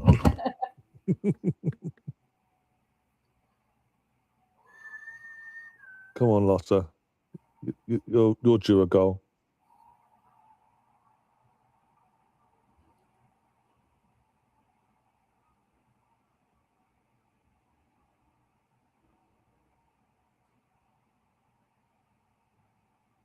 In. And does it even get to feet for fuck's sake? Who gets thrown down? Was that Russo that got thrown down into the box? Let's see, I'll look at a bit. I'll see the replay in a sec. I'll have a look. Wake up.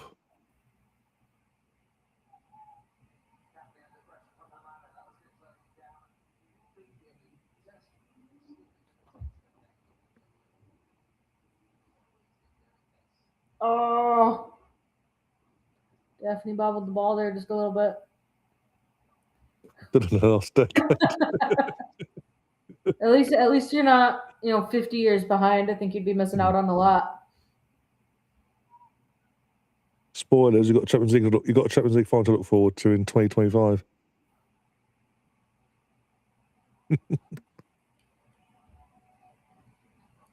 All right, this person has summed it up. What do you mean Olivia got a yellow? Frida pushed someone and then Liv got fouled, but the yellow was for her? Yeah.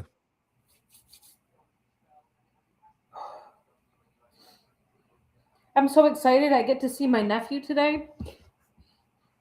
My mama's dog sitting, and since I only live, 15 minutes away from her, I get to go see the Guinness boy. Defend.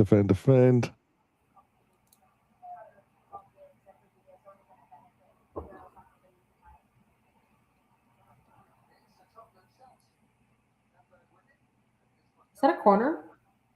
I I feel like that's a corner. don't think so. I feel like Lana got her foot in there. No. Yeah, there's lined up for one. Sorry, spilling my Reese's eggs. I don't want the chocolate to melt into my jersey.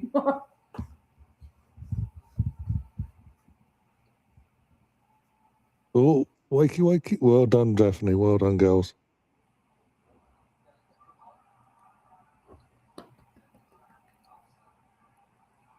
Oh, let's go on the counter. Who is that? Oh, is that Caitlin? They can't. It went to Kate, and Kate just stood there. Yeah, Caitlin.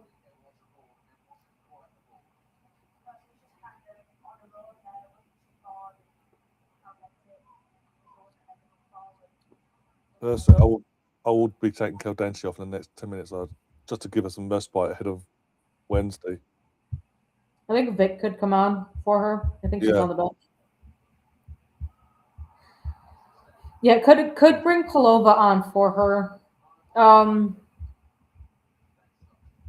Something that we've also seen. I know it's her day, but I would almost say take Kim off as well. Take Kim off. Go on, Kimmy Little. You gotta shoot, girl. Didn't communicate.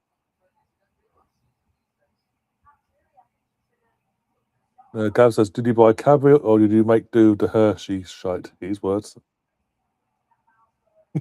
My favorite Hershey things are whatever Reese's makes. That's the seasonal stuff. So like the Christmas trees and the Santa boots and the Easter eggs. I think Cadbury is too expensive here. I think you could bring on Hines and she could play in the midfield. I think you could also bring on Hines and have McCabe go into the midfield. I think you could bring Codina on for the midfield. I also will not be surprised at all if Codina comes on for Steph. I had said it pre-show. I had said it Thursday. If Steph starts, I would not be surprised if she only plays 60 to 75 minutes today.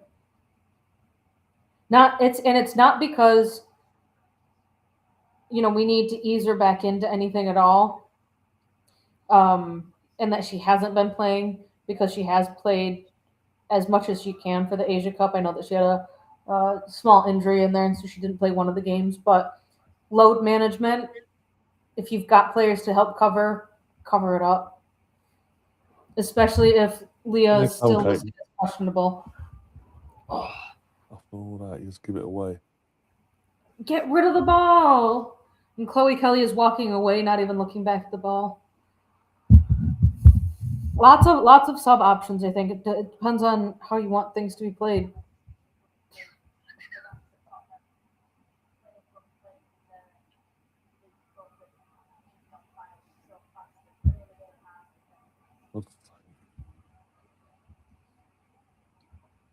Oh, two subs, Stina and Beth coming on. Chloe's going to be Yep. Chloe's going to be coming off, and Frida's going to be coming off. Yep, there goes Chloe for Beth.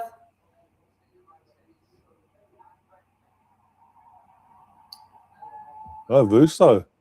Oh, I mean, I'm not upset. She got her hat trick. Gets her moment, so.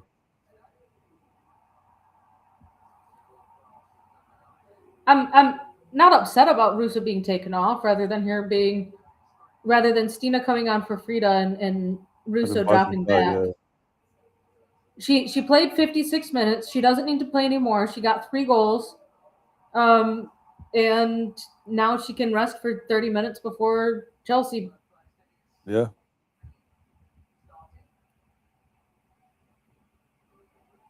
Two more subs to go. Go on, go out for the corner. Yeah, another corner.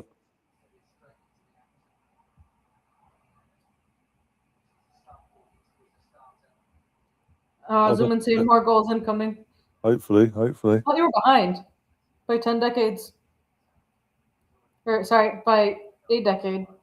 Oh, what's the video of American McDonald's versus the UK? Oh, yeah, in terms of sizing and what's in what, and yeah. I don't know. I can't eat McDonald's, so can't complain on that.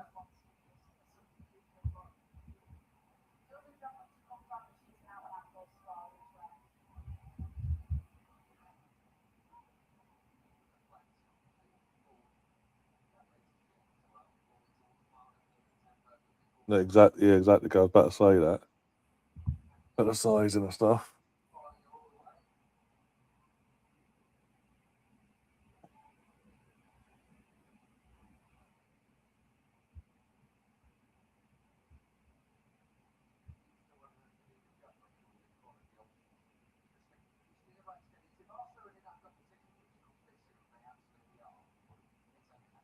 Apparently, Kirsten Kasperite said in her post-match interview, "When I felt bored in the game versus United, I passed the ball to Leah Schuler and then took it back. So I'm going to pass it to the opposite team just so that I can take the ball back because I'm getting bored." You want to skin out? It's the ref's fault. Not my fault we lost. Not the players' fault, it's the ref. Yeah, Russo's getting a blanket over legs now. Yep.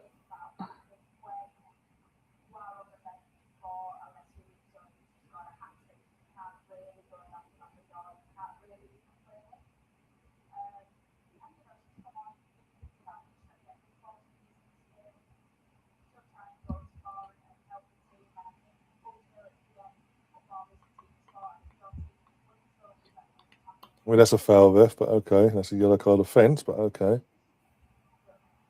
And then Mackies is in America that doesn't. Yeah. There is? Wait, who the fuck is this ref? I've never seen this face before. There's probably new blood are trying to blood in this season.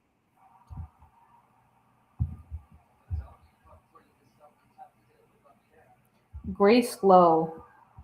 Oh, for the love of God, the 2 people.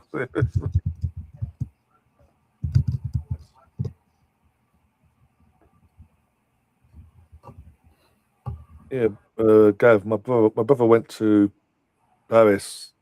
I think what it was like summertime last year for a day. Literally for a day on the Eurostar back and forth. Came back and yeah, he had McDonald's over there, and he's saying like even I've still got him here. Self the sauces, they do sauces over there. You won't get over here as well. Oh, this is her first Arsenal match. That's why. It's her 3rd appearance for a Spurs game.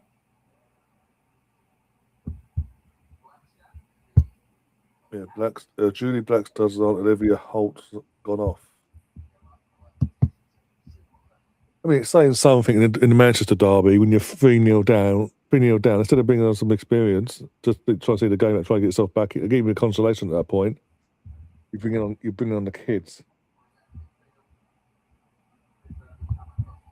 Oh, 40, you're going to get your customary goal. Yes! She gets a customary goal. 40 loves a goal against Tottenham. She's got another. 4-1. Come on. He just loves a goal against the Tottenham.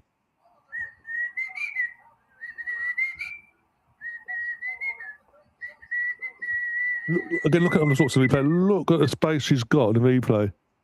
There's no one within a 12-foot radius of her. No. She's just walking. She's just like, I'm just gonna wait. I'm gonna call for it, throw my hand up. And honestly, when that ball gets whipped in, I almost think that the Spurs player doesn't think that there's anyone behind her. No.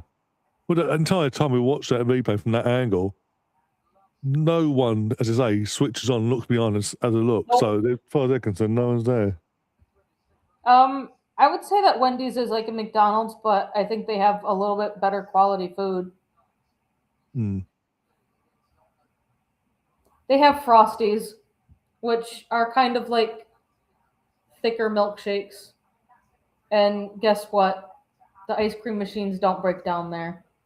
Oh, we get that over here as well. Yeah. Even in the winter when it's like -2, -3, whatever, minus whatever. Dead of winter. I don't know, but there's people who want milkshakes from there. Can't. It's machine's broken, overheated. Ow. Maddie Merge says, Smealer's crosses, my God. Again, this is a kid, by the way. Yeah, Spila with the assist on that. 12 shots, 6 on target, compared to their 3 and 0. And the only reason they have a goal on the board is because it's an own goal. So, Caitlin Ballan-Ford, are you going to start turning up in these last 12 games of the season? Across all comps? I don't even think it's 12, if I'm being honest. Kim getting yanked, thank you. In terms of all competitions, it depends on how far we get in the other 2 competitions now, basically. On. Oh, Stina's out in the edge of the box, passes out to Little. I would like to see Little have a goal today, but I don't know. She's got the record for most scores. Unlucky, Beth. Unlucky. Most consecutive seasons with a goal. I don't know what's scored in the FA Cup. So I don't know if it's because the fans are bored in terms of the games done and they're just showing their boredom. But the fans are now turning their torches on their phone and waving it onto the pitch as if it's a concert. Yeah, I see that. Oh my God. I'm gonna figure out why would they do that?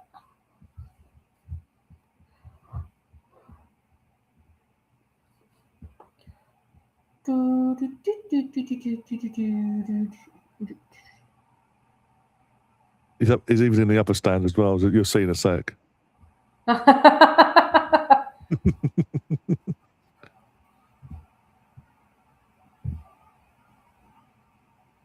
We don't have. I'm not aware of any Gregs. I know that there's not a Gregs in Michigan. I think Gregs is just a UK thing or a Europe thing. Oh, Smealer see that. Yeah, unlucky.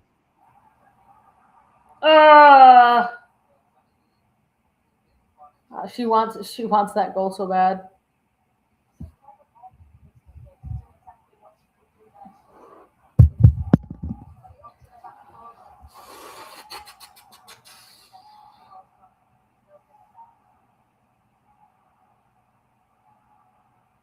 Are sausage rolls like eggs or like pigs in a blanket?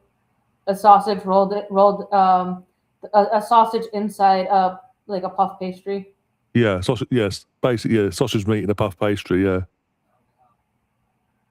We usually eat those for breakfast.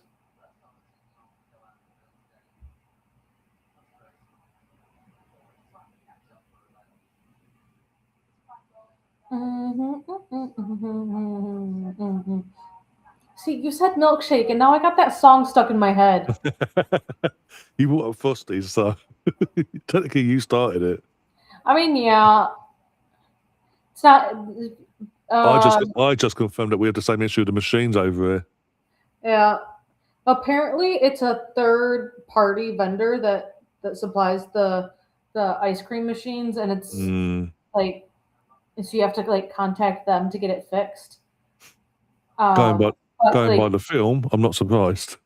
If you know, yeah, you but know. McDonald's actually make more money when the ice cream machine is broke because they aren't having to pay for anyone to come out and fix it, or essentially paying for use of the machine.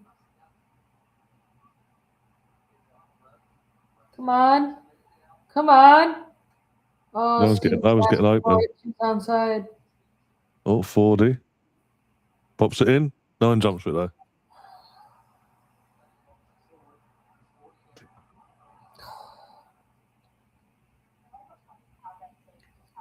Well, if there's any flour in them, then I'm going to say thanks, but no thanks. Me and gluten do not get along. Yeah, Caldente's now coming off for Palova. Good. So now she gets what? Just over 20 minutes of respite for midweek. Yeah, 23 minutes, but I think what I'm also looking forward to is Palova actually getting more than minutes against, I guess, the more complicated teams.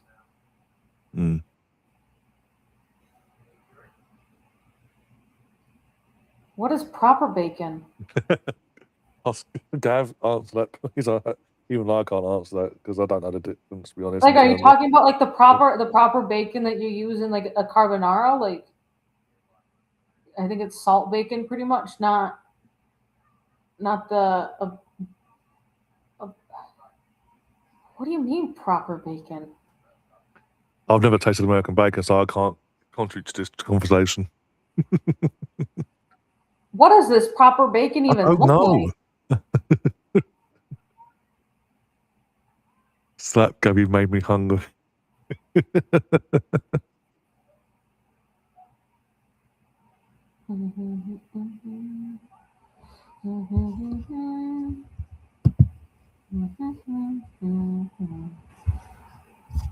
What was their last result? We want 5. We want 5. If Arsenal get a 5th goal, then one could say that, and it finishes 5-1. One could say that Arsenal had a better timeout than City did. Because that was 5-2, which is essentially the same thing as 4-1. Yeah.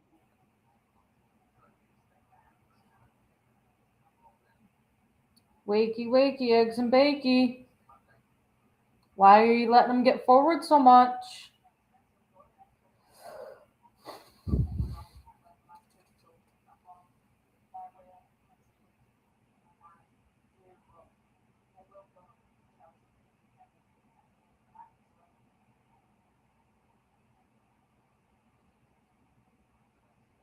Why are we letting them have so much time on the ball right now? I mean, I get that we're up by 3 goals, but like, why are we letting them have that much time on the ball? Itty.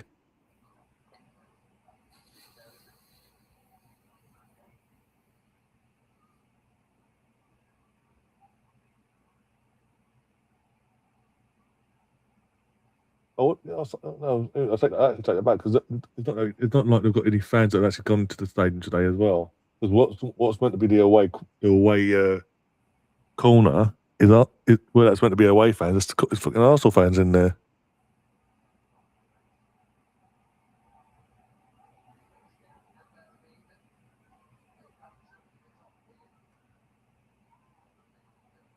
A Sunday, like, are you talking like a pot roast? Like, all right, so when Gav says Sunday roasts, is that like every Sunday? Traditionally, yeah. In terms of it'd be like your roast, or better thing that's coming on, but like roast potatoes, and then you got like your veg, whatever veg of selection, what veg you want. Yorkshire pudding, and then week to week different meat, either be chicken, pork, or lamb, or beef. We don't do a lot of lamb here in the U.S.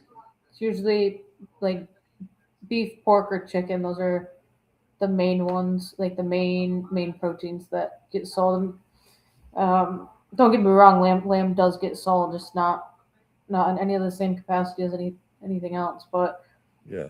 I don't know. I mean, we do in my household we do like I guess like a Sunday roast whenever we feel like it, which might be like it's 2 or 3 times a year, usually in the winter. Okay.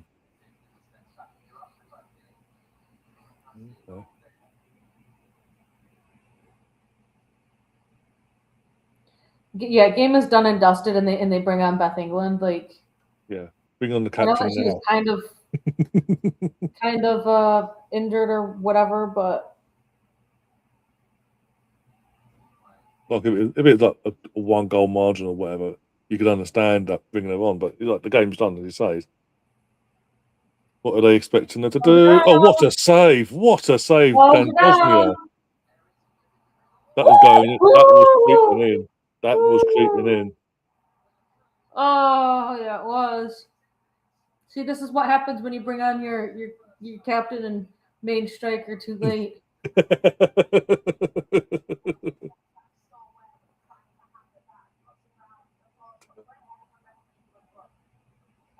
Heads up there from Daff. No, it's not. It's not OMG that. It's OMG what a save from Daff. Mm. It's their first shot on target. That. And again, keeper saves. A good claim there. Let's go on a counter now. Yeah. Hey, took bloody Tottenham, it's up to the 32nd minute to get a shot on target in the first place. And they got 2 of them in the span of 60 seconds. Beth England's fed up. She's only been on the pitch for 2 minutes and she's fed up. What happens when you go to a shit team? Do you think that was a career killer for her? Going from Chelsea to... Yeah, it was, because at the time, even though she wasn't playing regularly in terms of she wasn't a starter for Chelsea, she wanted to be a starter, but she wasn't because of Sam Kerr. She was still getting picked for England. She was part of the original Lioness success in the Euros before the last one, in terms of when England hosted it. The second she left Chelsea to Tottenham, she hasn't been picked since, as far as I'm aware. And when she does get picked, I haven't seen her play. So. Okay, Japan won 1-0 with a goal in the 84th minute. So you kick on the edge of the box. That's a foul on the edge of the box. Canada have come back with 2 penalties. It's 2-2, 85th minute, and there was a red card for Canada in the 80th minute. Oh. Buchanan, are you related to the Chelsea Canadian Buchanan? I'm curious on this now. The foul was just outside the box.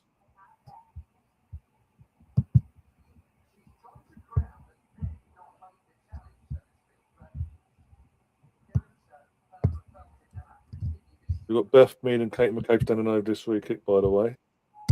If Katie takes it, she's going for it. If Beth takes it, I don't know. It looks like it's going to be Katie, though, going for it. So you're hitting the wall going into those there. Kate McCabe goes for it. Oh, it's almost saves. Keeper pushes it over the corner. Oh! I think that was just going to hit the crossbar. But it needed, either way, it needed to be a bit more curl in it. And the keeper wasn't going to save it. I'll have a look at this angle. Have a look. Is it dipping enough? That's sorry, interesting. Yeah, go on. I don't know if you were... Sorry, I was looking at other shit. I think you might have been talking about penalty maybe for them. If it was in reaction to me saying penalty, that was for the men's Canadian game. Oh. Unlucky for didn't get the connection there.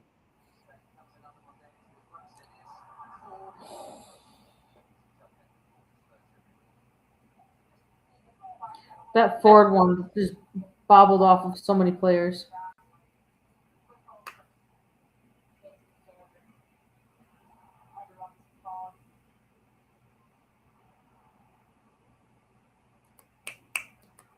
You know, but fuck ref. And then that's the free kick. But look, what a lot of getting literally handled like you wouldn't believe isn't a foul. No, never. I had to be careful what I said there. Oh.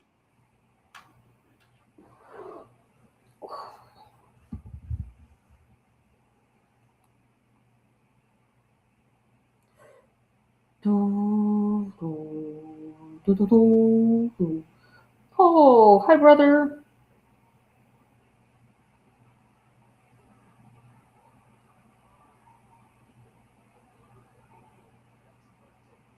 Lions, Kiwis, what's the heard that before?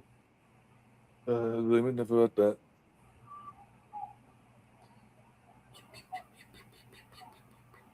Oh, fuck off. 4-2. Yeah, Beth England. Oh, Daff.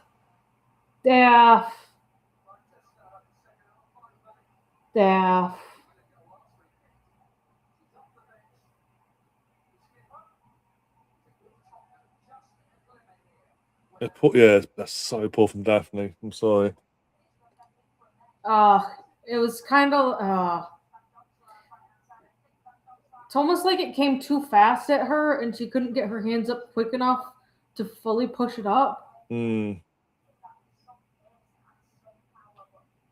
Or she thought it was dipping down a little bit because she just got her fingertips to it. I feel like she got more than just this part to her, and she got the entirety of her fingers. A bit more of a palm to it, yeah. Yeah. Balls. We want 5, so we want 5. Yeah. This is what happens last when you take your foot off the gas.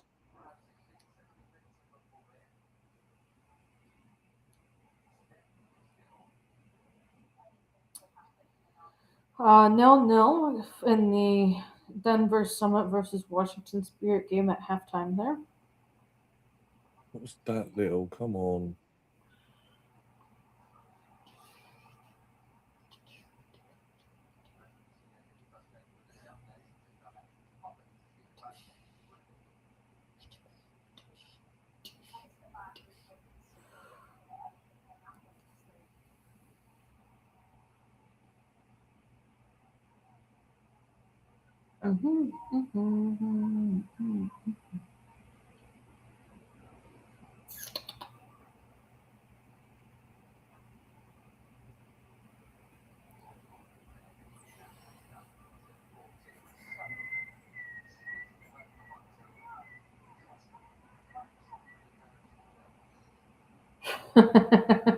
As you've been saying, I don't love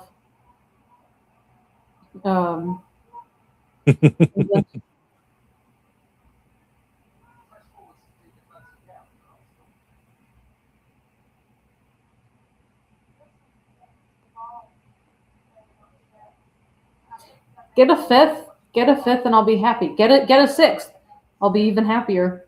Because if we beat them 6-2, then still a better scoreline than City's game last week.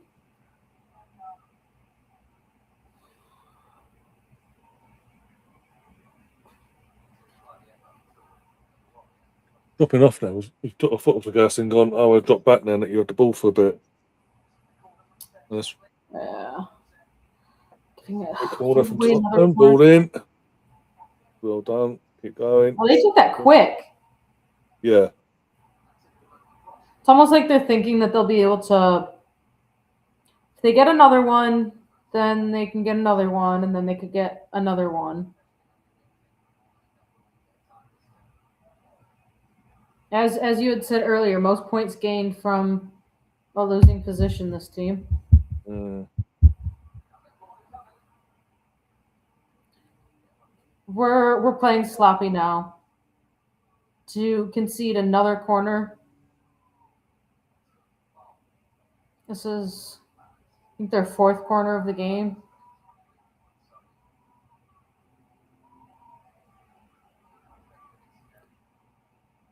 We've taken our foot off the gas pedal. Goes out for a throw-in.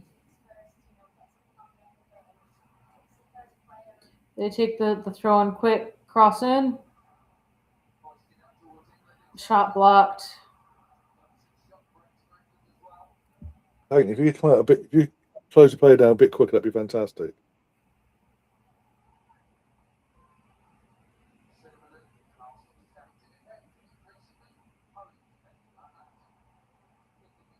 Hold the ball, draw foul.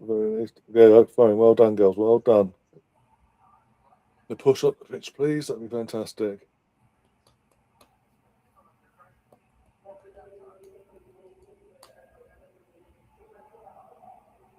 I did not.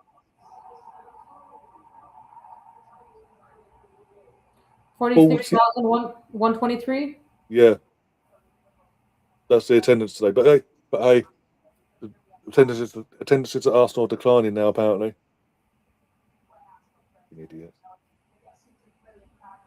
We're the only fucking women's team in the UK in general that pulls in the crowds home and away, week in, week out. Yup. Aston Villa have had their stadium in terms of Villa Park for most of their games, and they don't even fucking half. Apparently, Liverpool have been playing at Anfield. Apparently. But then again, I don't think the fans of the men's team really even know that there's a women's team to be cheering for. The 6th time in a row WSL champions for the last, as I say, 6 years or whatever. They can't even get an average attendance to be like when they are playing at the Bridge. I don't think that their average attendance for their Bridge games are even half of what Arsenal can fill out for their average across all competitions. So that's including the ones that they play at Bournemouth.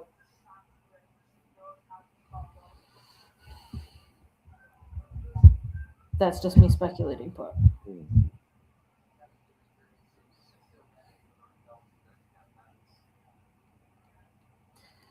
Wakey, wakey, eggs and bakey, you're getting sloppy. Even the pass is sloppy, for God's sake. Giving the ball away, letting them push forward. Yeah, sounds about right. Come on.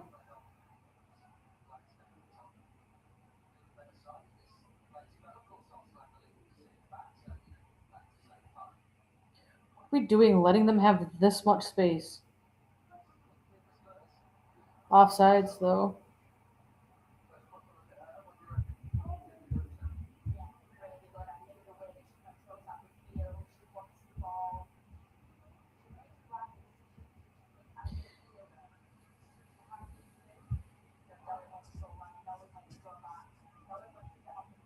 Stoppage in play now. One of the Tottenham players are down. That's outside of the D. Shot. Well, because if the keeper goes down, Spence is down. Yeah, that's it, Spence.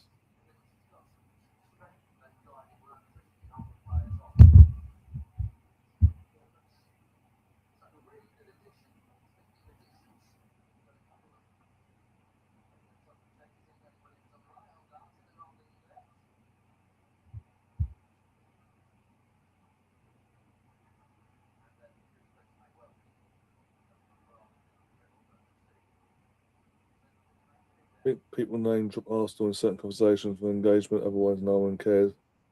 I get that, and that is more likely true because obviously it does get the engagement from either for the men's team, women's team, or in general. It will get them attention.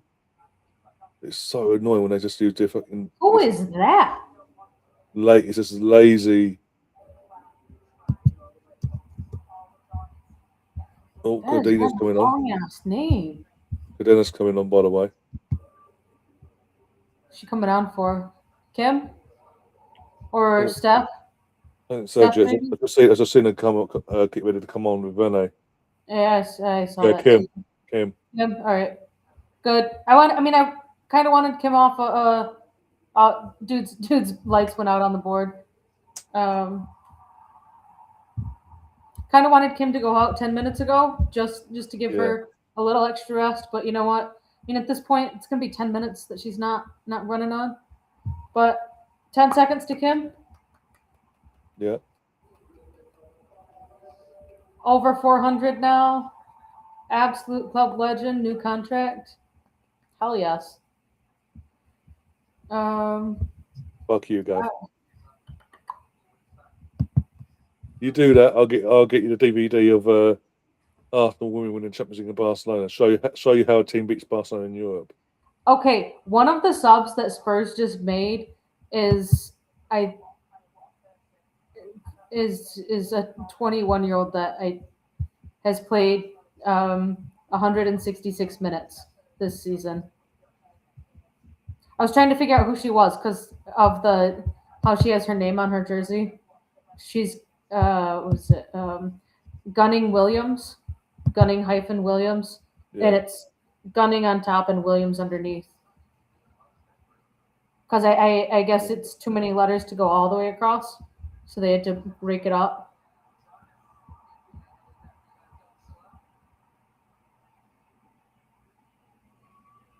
Look, let's replay. Comes that, claims it. Oh, that's going to be sore. That's going to be probably for that half hour. Yikes.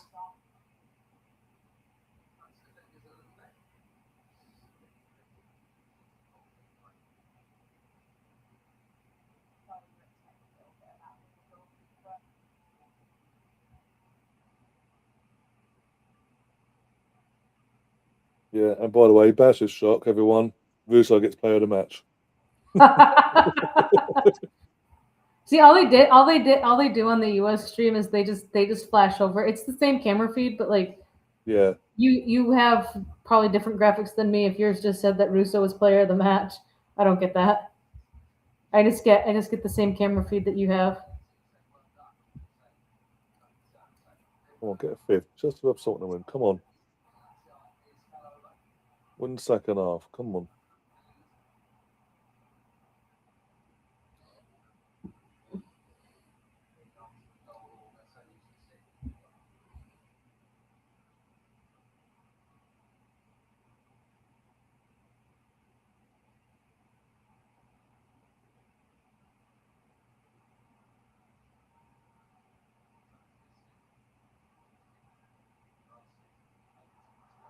Oh, go on, Cathy.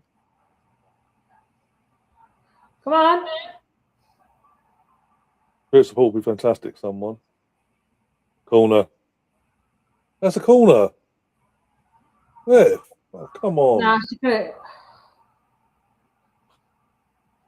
When two players are surrounding one player and the ball goes out, you have to assume it goes off of one of the two players on the same team, not the third player that is also somehow on the ground.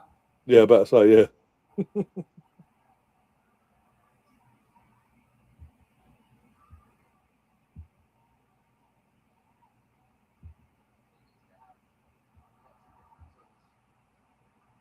Nice and high.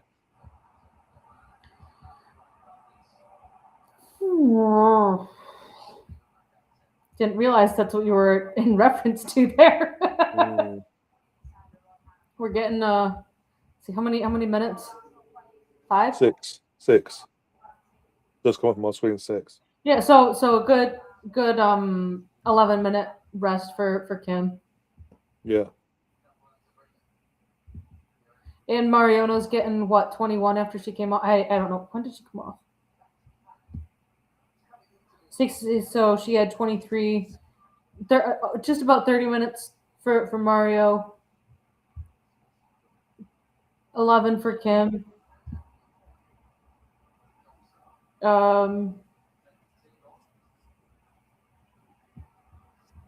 35, 36 for Smith and Russo.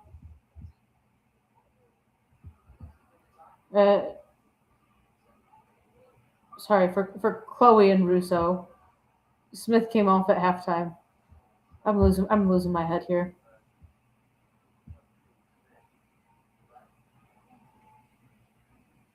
Yeah, I was trying to get the excuses in early just in case with his men's team. And they play Port Vale next weekend. You do realise, Gav, even though you said that, if it happens, you're not escaping me and Liam and everyone else. There's no escaping it. You can do that. Oh, I told you. You still get. DVD got a yellow for time wasting on the goal kick.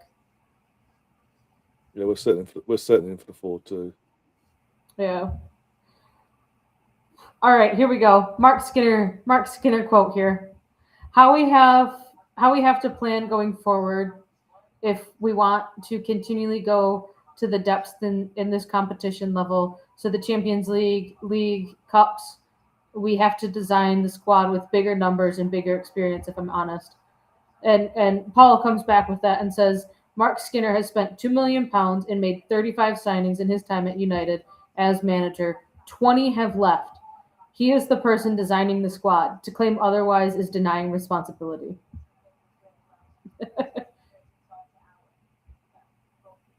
Stina has now made her 150th Arsenal appearance. Okay. So 150 for Stina. What, 404 for Kim or 405 for Kim? 400 exactly.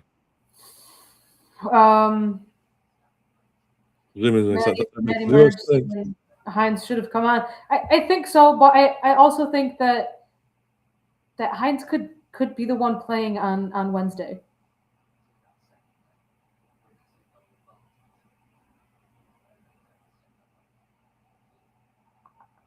I think Heinz will end up starting on Wednesday.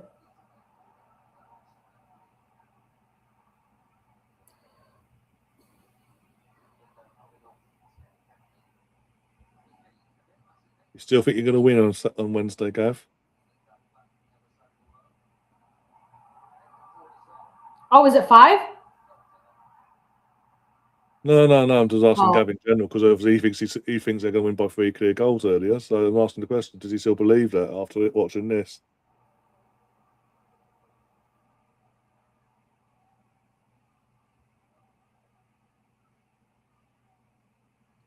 Someone has these stats on Mark Skinner's record against the big three of Arsenal, Chelsea, and City. For 29 games, 4 wins, 7 draws, 18 losses. Enough said, time to go. Yeah, Gav, if you go back to Thursday's women's show, you get medicine from George from that show. So go back and check that out later. You'll find out. Less than 2 minutes. Actually, probably a little bit more than 2 minutes based off of time wasting stoppages.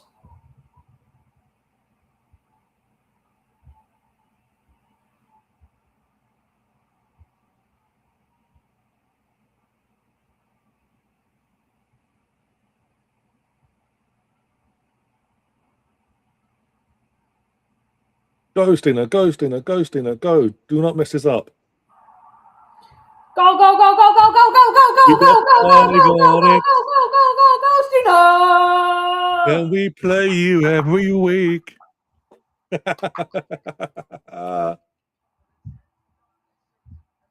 an assist from Palova as well, by the way. Just saying. Oh, still. As this commentator just said, such strength and depth. To Mark Skinner and Spurs. Run, Gav. Run for your life. Yes. This goes a goal. We scored the goal.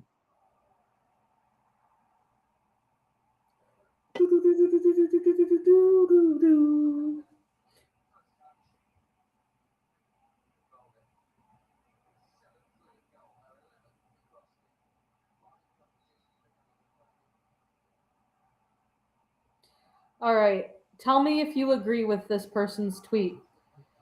If Arsenal's men had an Alessia Russo, we'd never lose a game. She brings the pressing of pre-World Cup Jesus, Holland's physicality, and Van Basten level finishing. She is arguably our closest to best in the world since the 03-04 Henry era. What a talent.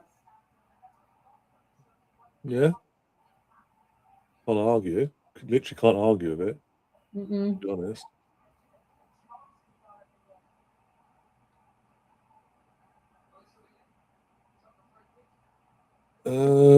It goes absolutely nowhere and full time. Full time. In terms of games, it's eight for the men's team, and these five today.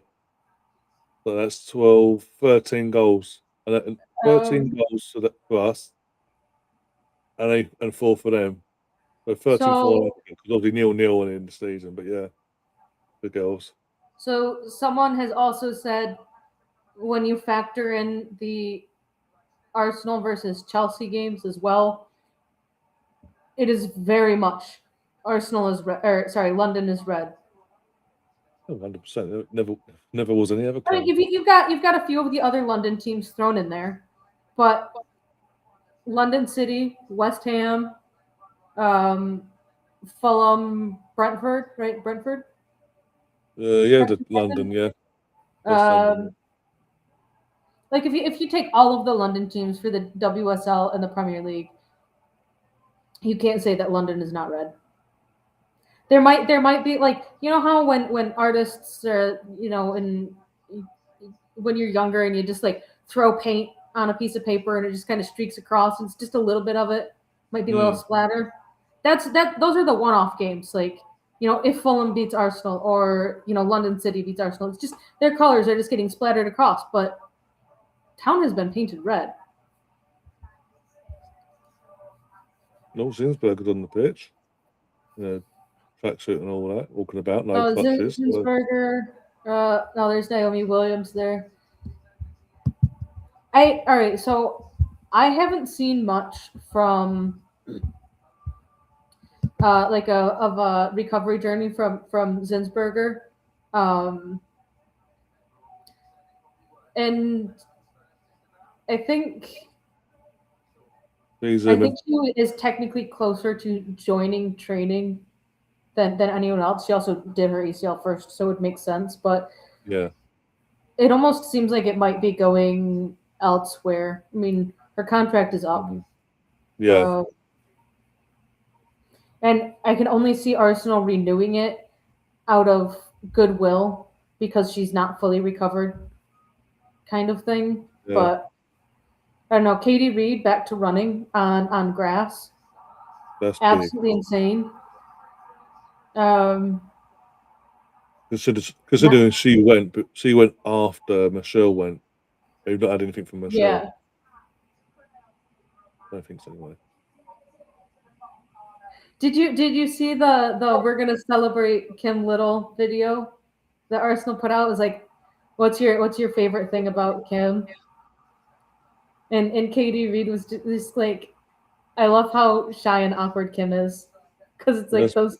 It's like, honestly, I think Katie Reed is Kim Little, just taller, like in how their personalities.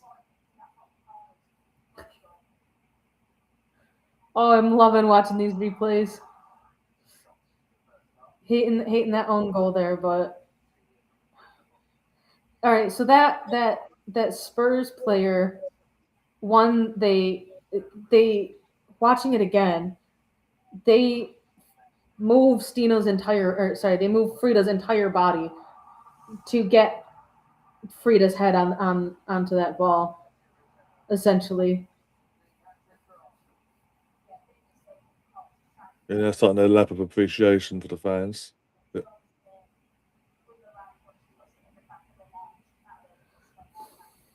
Arsenal second now with a 2-game balance, but Chelsea are yet to play this weekend.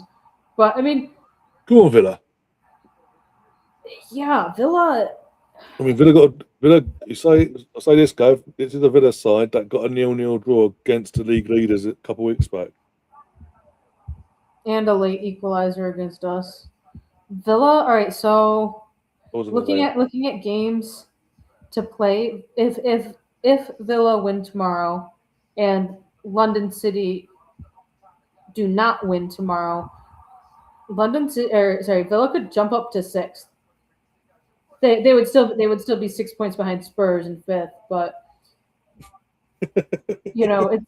right now there's 3 teams that are at 20 points, with 2 of them having only played 18 games. But then you've got Brighton as well, who have Arsenal as their game in hand, who have only played 17 games. So I don't know, things could get spicy there. So if Leicester win tomorrow, then West Ham would go bottom. If Leicester win by 2 goals against Brighton tomorrow, West Ham would go bottom. Wow. Oh no, a lot of interesting games tomorrow. It's going to be interesting now. I think, as I say, Liverpool pulled away now, though.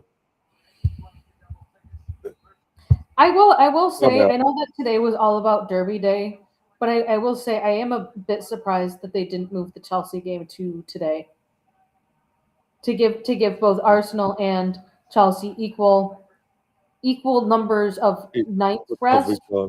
Yeah, of equal nights. I mean, obviously, like Chelsea versus Villa is not going to be as up there as any of the derbies that were played today, but it was weird. They had the Merseyside derby kick off at 8 o'clock. Then an hour and a half later, when there was still like at least 20 minutes left in the Merseyside derby, is when the Manchester derby kicked off. Yeah. And then after that game got done at 11:30, you had 2 hours until Arsenal played. Yeah. So technically, you could have fit. There's Mish and there's Katie, and Leah, all right there, and then the third keeper that was on the bench today, our new Loney. Forgot what I was saying. Damn it. Yeah, you either could have delayed the Manchester Derby to be kicking off at the top of the hour, or waiting an hour instead of a 9:30 to a 10:30. So what, a 2:30 kickoff? I think they could have done a 2 or a 2:30 kickoff for the Manchester Derby instead of a 1:30, when there was still 15 to 20 minutes left in the Merseyside Derby. Yeah. But all the games were on TV today. Big historical rivalries on the men's side. So, is that Mario with the blanket as a cape? Yeah. Oh dear. Yeah. I mean, game could have been better. I think Arsenal could have been a little bit cleaner in their passes and their defending.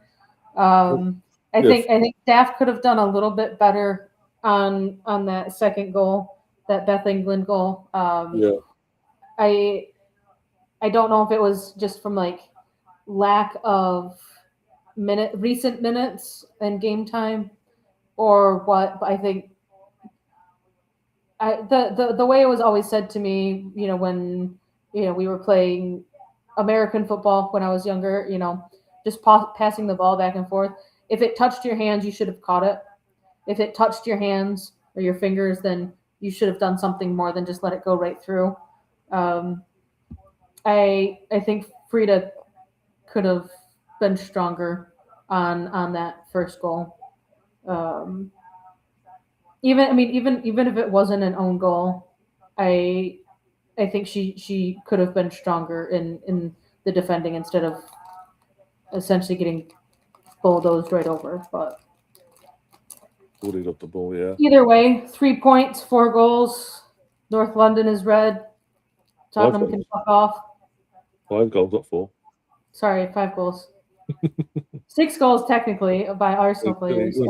Yeah, but even that, as I say, as you were chatting now, I was thinking, hang on, basically, what in literally a week we've scored 13 goals in yeah. Oh, Twitter bio update. With WSL and obviously Champions League in midweek, 13 goals in 3 games. Not too shabby, Gav. Renee is continuing her home win streak, or sorry, I think it's her home win streak in the WSL. I think it's 17 now. Sounds about right. I think I'm trying to think. Last season was away. I think they haven't lost. I think in terms of.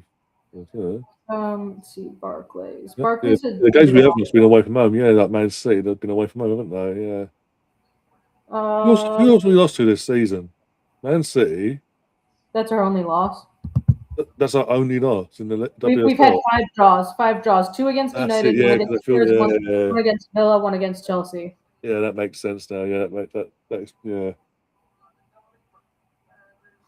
Where are you? I know that Barclays tweeted about it, and I can't find it now.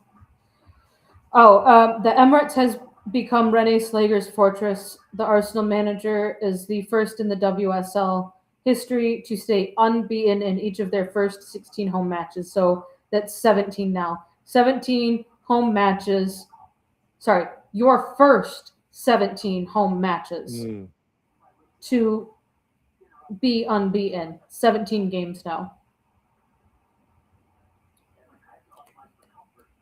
1, 2, 3, 4, 5, 6, 7, 8, 9, 10, 11. Yeah, we across all competitions this season, we have 1, 2, 3, 4 losses. 1, 2, 3, 4, 5. Yeah, 5 draws, 4 losses, and the rest are wins. I agree with this. Our girls were tired at the start of the season. I do think that obviously the ones that obviously went off to the Euros in Switzerland, the ones that went deep, respectively. Yeah, you could see. I mean, we because of Lucy Bronze and her bravery, apparently. We lost our fucking captain for what was meant to be 2 weeks, and ended up losing for vice captain, sorry, for 6 months. Sorry, it felt like fucking forever, actually. And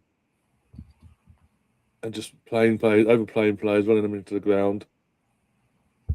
And yeah, I think certain players going deep in the Euros or winning it, because of the lack of turnaround between that ending and the season starting, that didn't help when we had our little blip. We had our blip, and it's the blip that done us in the end for the title. But we're coming back into the form and playing style that we should be playing at on a consistent basis at the right time. We're second in the league with 2 games in hand as it stands. We've more than that in the weekends. Mazike Mara. Technically, mathematically, Arsenal are still in it. City are 5 points away from securing it, and they have 3 games left. And it's 3 games against like bottom 4 teams. 170 Gunner asking why we didn't sign Gapset, whatever, however you say her name. Instead of, Spurs. She signed for Spurs. I think she's still young. She's 20. I think her midfield abilities against bigger clubs is probably why. Hadge saying the last minute draw against Villa still pisses me off. You and me both. I think the title race would still 100% be on if. So I had gone over it earlier. We dropped the 2 points to Villa in the last minute, and then the extreme poor refereeing decisions in the 1-1 draw against Chelsea. So it puts us 4 points, gives us 4 points. So that would be hold on. I'm trying to pull it up. That's- So that would put Arsenal at 42 points with 2 games in hand. So assuming that we would win those 2 games, that would put Arsenal at 49 points, only a point behind City. So yeah. it's one of those things. For according to Opta, this is Opta analysts. It was updated 14 minutes ago, so after full time for the Arsenal game. At the start of the game week, Arsenal were sitting at like a 2.2% chance of winning the title. With City's win today, City are at a 98.99% chance to win it. Arsenal are at a 1.01% chance. Chelsea and United are completely out of it, so Yeah. that tells you that. And Josh, I Yeah, at least we've got Champions League and FA Cup we can to try and win as well this season. At least we've got trophies to fight for still. yeah, I think you know, if it comes to the end of the season and Arsenal finish second, then I hate to say it, I'm fine with that. I think City have deservedly won the title. I think that's kind of safe to say at this point. They would need to absolutely crumble and lose their remaining 3 games, which I don't see them doing. Games left. But I think how we started the season was not the best. But I have asked this question, and I'm going to say that your name is Hunter. If it's not, then please correct me. But I do, with you saying that City is winning this title, simple. Yes, my question to you is: would City still be in this same spot if they were playing in Champions League football? Because we saw it 2 years ago when 2 or 3, the last time that City were not in Champions League football, Chelsea obviously won the league for over the last 6 years, but City was able to be a little bit more mindful in their rotation because they weren't playing the guaranteed 6 games for the group stages. They weren't playing any of the knockout games. So I would be curious if you think that City would be sitting, maybe they still would be sitting top of the table, but do you think that they would be sitting as far clear at the top of the table if they were not in the Champions League? That's what I was going to say. So I don't think that Chelsea would be sitting, or sorry, I don't think City would be sitting as high in the table points wise if they had more than just the domestic leagues to be going for.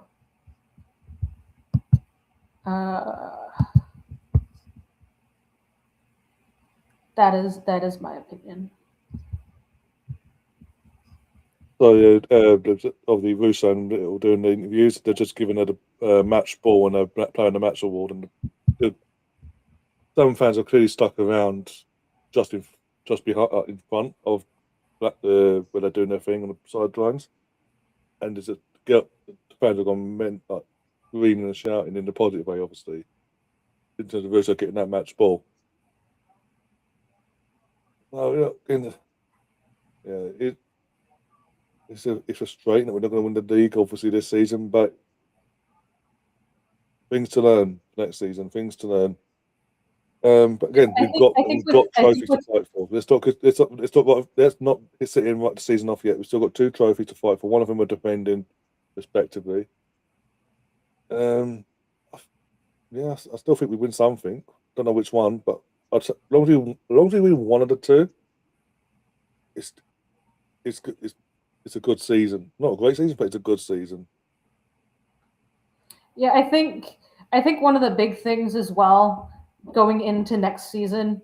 I know it's still 6 months away at this point, a little less than that.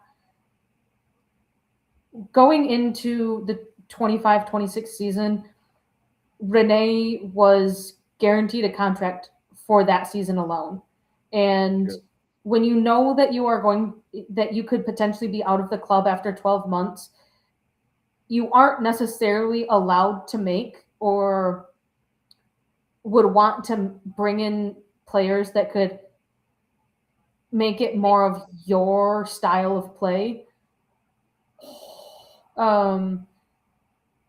Because if you bring in 6 players and then you leave in 9 months at the end of the season, then it's kind of like the next manager could easily get rid of them right after. So I think with Renee getting the long-term contract, and we've kind of seen just a little bit more of like Renee ball rather than Jonas ball. That's I think it's going to be a very different season next season, even if we have 90% of the same players next season. I think it's going to be a little bit more defined. I think maybe that's why we struggled so much in the first quarter of the season, is that trying to fully establish, going from an interim manager to a permanent manager that could be gone at the end of the season, who's also trying to implement her style of play. I think next season with Arsenal in the Champions League, with City in the Champions League, and United in the Champions League. Sorry, Gav. I think it's going to be a very interesting season to see what happens there. And maybe Sonia has not shown to me that she can win much with her team and not the Emma Hayes team. Because for me, Chelsea's title last year was kind of like Slot's title last year. It was Klopp's team and it was Emma Hayes' team. I don't think they really tried to make many changes in their first seasons. And now we're seeing literally day by day, either end of the season players are going, like you many providers are twerking for Manchester, United as well, of all clubs. Bloody hell. Sam Kerr's on her way out. Better gets used on she wants out. We've got players as we speak, literally moving back to the NWSL. So Chelsea lost Guro Wrighton a couple weeks ago. Kat Macario's now in San Diego. Millie Bright is leaving at the end of the season. Sam Kerr is leaving. Hannah Hampton, her contract is up. She's a free agent. This summer. Yeah.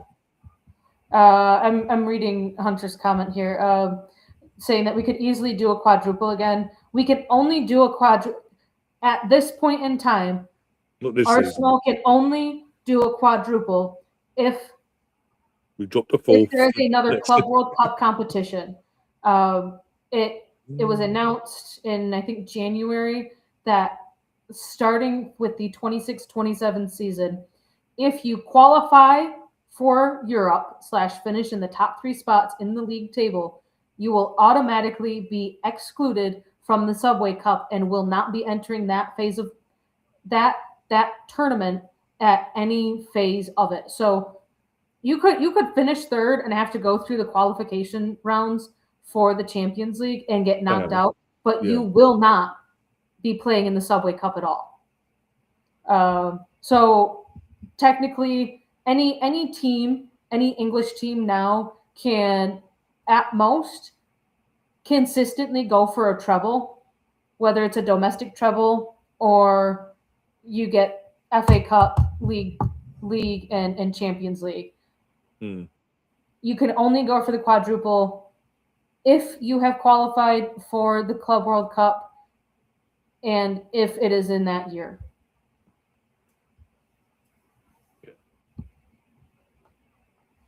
In terms of this, we could obviously we've got the Club World Cup. We can win. If we want another, we've got a double. Yeah. If we want two, Arsenal is still on for a treble this season. It would just be the most odd treble this season. You'd have champions of the world, champions of Europe, and the FA Cup. Yeah. It would be a very odd treble and the first of its kind, but it would technically be a treble. And that towards that would like to go. Trust me. Uh,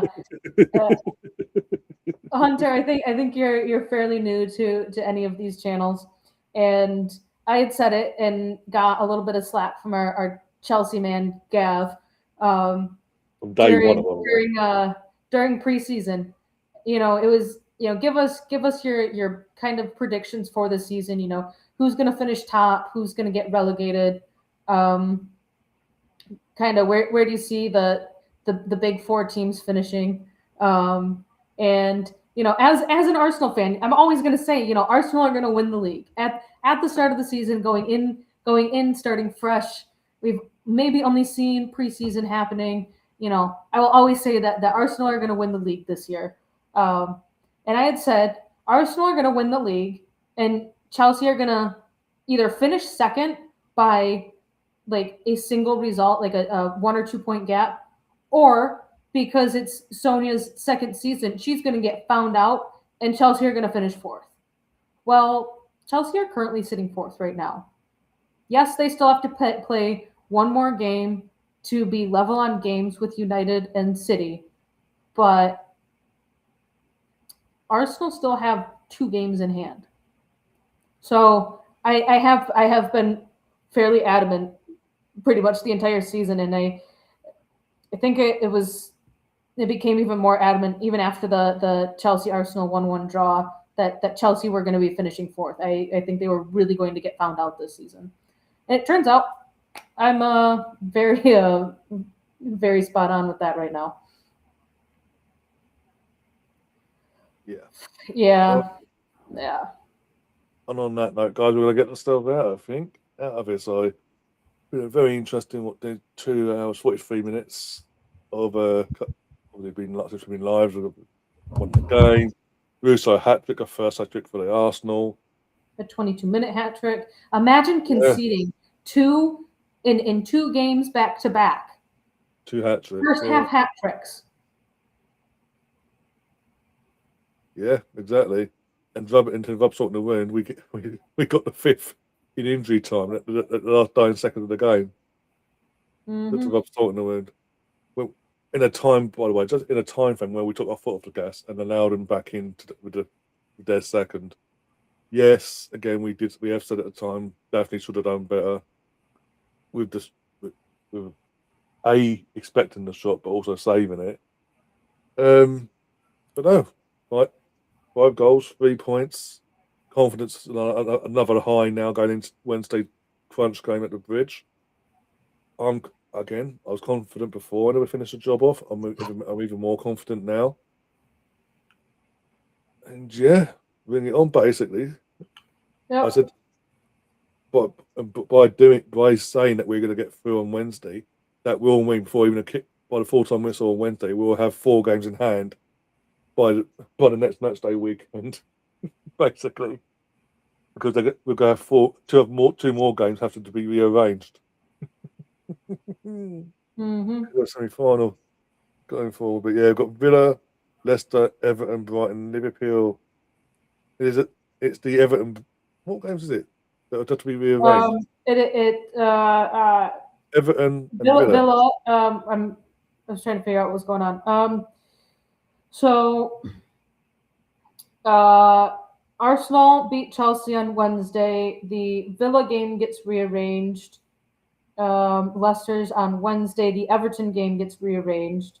Brighton is the rearranged game, and then Liverpool on the last day. So, So far, Arsenal's remaining fixtures that are done and dusted for the rest of the season: Chelsea on Wednesday, Brighton in the FA Cup on Sunday, international break, then come back to Villa, Leicester, which is a rearranged game, Everton, Brighton, which is the rearranged game, and then Liverpool. But it's the weekend games after the FA Cup that need to be rearranged, except for the final match day. Well, this will be interesting though, because obviously both trips. If assuming we don't mess up the second leg against Chelsea on Wednesday, both semi-finals are on a weekend. That's Villa. If we get through in the FA Cup quarter-final to the semi-final, Where's that getting fitted in? All right, so hold on. That's what I'm saying. There's going to be a massive headache for the FA now. I mean, maybe they could have rearranged the Leicester game to being in the first half of the season rather than waiting this long. Yeah. Hold on, where is this? Why can't I find you? Search. I do keep detailed records of Arsenal. I think is it this one? Nope. I do have a football predictions. Here we go. Women's. All right, so where are we? We are Spurs. All right, so Chelsea on the 31st. So that's Wednesday. Then we have the FA. Oh, this one's not my updated one. We can get into that breakdown a different day. I don't have my updated predictions. Of course, if we come to that bridge, we'll cross it when we come to it. Next Sunday. Sorry. Almost said this time next week, but on Saturday today. Bloody hell. Doesn't feel like Saturday today. But anyway, as I say, on that note, as I said already, we're going to get ourselves out of here. Graphics going to enjoy the rest of her day. I've got to enjoy the rest of the last few hours of Saturday. Chill, watch. Have fun with your time change. I might even get up early, even though it's not really my thing in terms of Grand Prix this early in the season, because it's still like everyone's feeling their feet. I might even wake up early for that at 4:30 in the morning. You've got your time change too, sir. No, but I'm saying they've already said it's 4:30 our time the time changing. Yeah, no, I'm not getting up at 2:30 to watch that shit. Sorry. And you love that sport. Yeah, I do. I value my sleep a little bit more. Sorry, it starts at 1 a.m. Yeah, I'm not getting up that early. Sorry. Feel for me, and I've got to cover every game in the World Cup, even the ones at 3 in the fucking morning in the UK. You don't have to cover all of them. I mean, I'm sure that Gary Spencer and I can keep you company. Yeah, that's true. So. Oh dear. All right, I need to go pack a bag so I can go spend some Guinness, time with Guinness. Yeah, and I need to stop and pick up dog food. Yeah, no worries. But yeah, if you're new to the channel, like a few of you have a few new faces we've seen tonight, you liked what we've done, you liked this show, you enjoyed it, you go back and forth. Please subscribe if you haven't. Subscribe, turn the notifications on if you haven't already. Hit the like button, share the content around. Also, when we're not live, you can grab a link to the channel and share that around as well with friends, family, or whatever. That'd be greatly appreciated as well.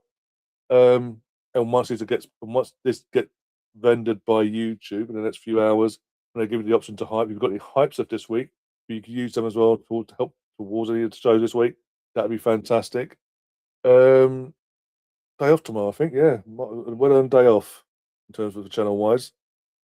Back on Monday with 7 o'clock with George, Laura, and the panel reviewing this game, and also sort of touchy preview on to Wednesday's game against Chelsea in the second leg at the Bridge, and how they think that's going to go, how they're feeling, etc., who they would play, who they would drop, etc., etc. So tune in to that on Monday night, 7 o'clock UK time. Tuesday, it'll be England versus Japan, Watchalong here on the channel. Wednesday, obviously Chelsea versus Arsenal second leg. We'll cover that from start to finish to the bitter end.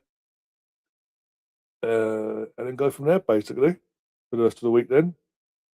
Aside from that, though, take care. Thank you very much.